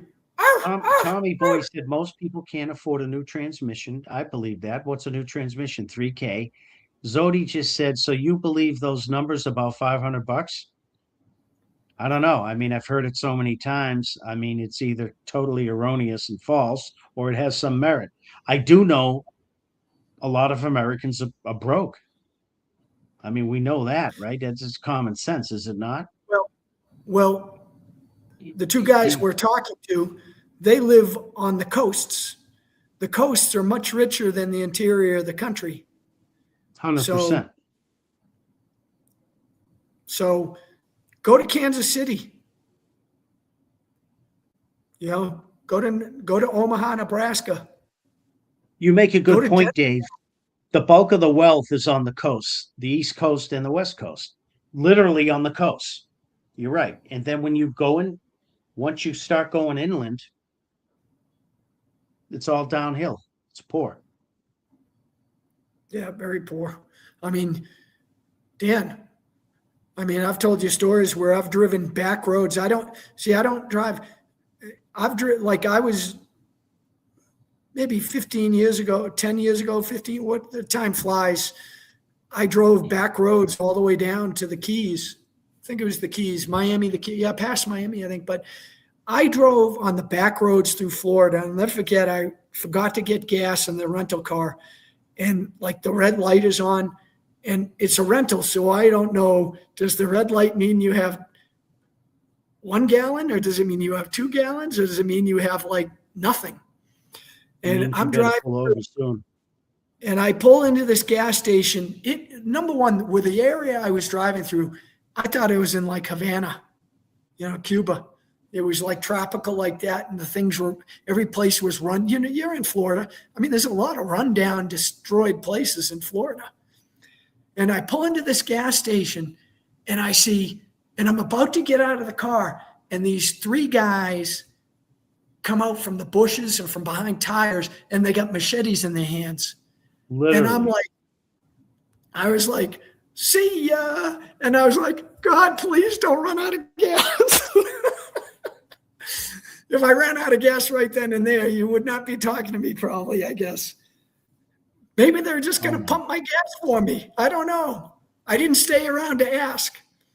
Literally 3 dudes with machetes. Yeah. Yeah.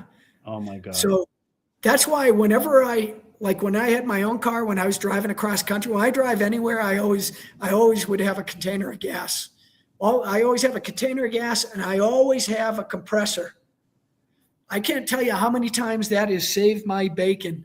I'll be in the middle of nowhere and all of a sudden you get like a slow leak. And if you don't have a compressor to pump your tires, you're out there in the middle of nowhere on a donut. If you have a donut. So anytime says he packs a 357. Even when I had 3 or 4 cars. Anytime I had a car, I had 3 or 4 cars at one time. Every one of them had their own compressor. Every one of them had jumper cables. Every one of them had a can of gas. There was a checklist that I would have for every car. So. Yeah, that's smart. Yeah. Well, all right. It's 1 o'clock for me in the morning, Dave. Really? Holy cow. Well, Dan, I'm sorry we didn't get to the trades, but yeah, I gotta go to bed. Yeah. All right. I gotta get my beauty sleep. Yeah. Yeah, I understand. All right. Well, all right. I'll give you the last word. Good night, everybody. Thanks for joining us. I thought I gave my last word. Yeah. We're a money grab. Do you disagree? About what? We're nothing more than a massive money grab now. That's what I think. Well, that's what the U.S. is. Yeah. I can tell you that the thing that concerns me a lot is like bad Leroy Brown. When is somebody going to stand up and say, no more? And when is the United States going to face their match, where they actually meet somebody more ruthless than them. And Yeah, that's scary. it's just a matter of time, I think. History has shown us every empire, it's like a heavyweight fighter in his prime, right? Whether it was Joe Frazier, Muhammad Ali, Big Joe Foreman, George Foreman, Mike Tyson, they all worked their way up. Countries are the same way, reached their apex, and eventually they hit a decline for a bunch of reasons, right? Including age. And because you've got competitors as well working their way up, young studs, right, working their way up. And sooner or later, you lose a step. The snap in your punch isn't quite what it used to be. You don't have the pounds per square inch in your punch anymore. You lose the speed. Your reflexes slow down a little bit. And that young guy eventually takes you out. Yeah. Countries are no different the way I see it. Yeah. And what if there's 3 young guys? There you go.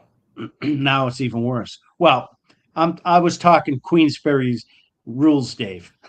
but if you're talking real world, to your point, where there's no rules, yeah, now you're really in a world of hurt. No, I mean it's a dilemma. It's a dilemma that I had to try to figure out how to write about it. But it's a dilemma even in the real world where if like Xi Jinping or if Vladimir Putin, if they finally are pushed into a corner where they're like, I really don't want to kill 300 million people, but either it's you or me. Either we bend our knee or we fight. I think we're at the point where these other people can fight, folks. They've just, by the grace of God, they've chosen not to fight because they knew what the consequences were. They were the leveled head adult in the room. But when my book comes out and I start pointing out, I mean, it could be the end of the United States overnight, literally. And it's not very difficult to do.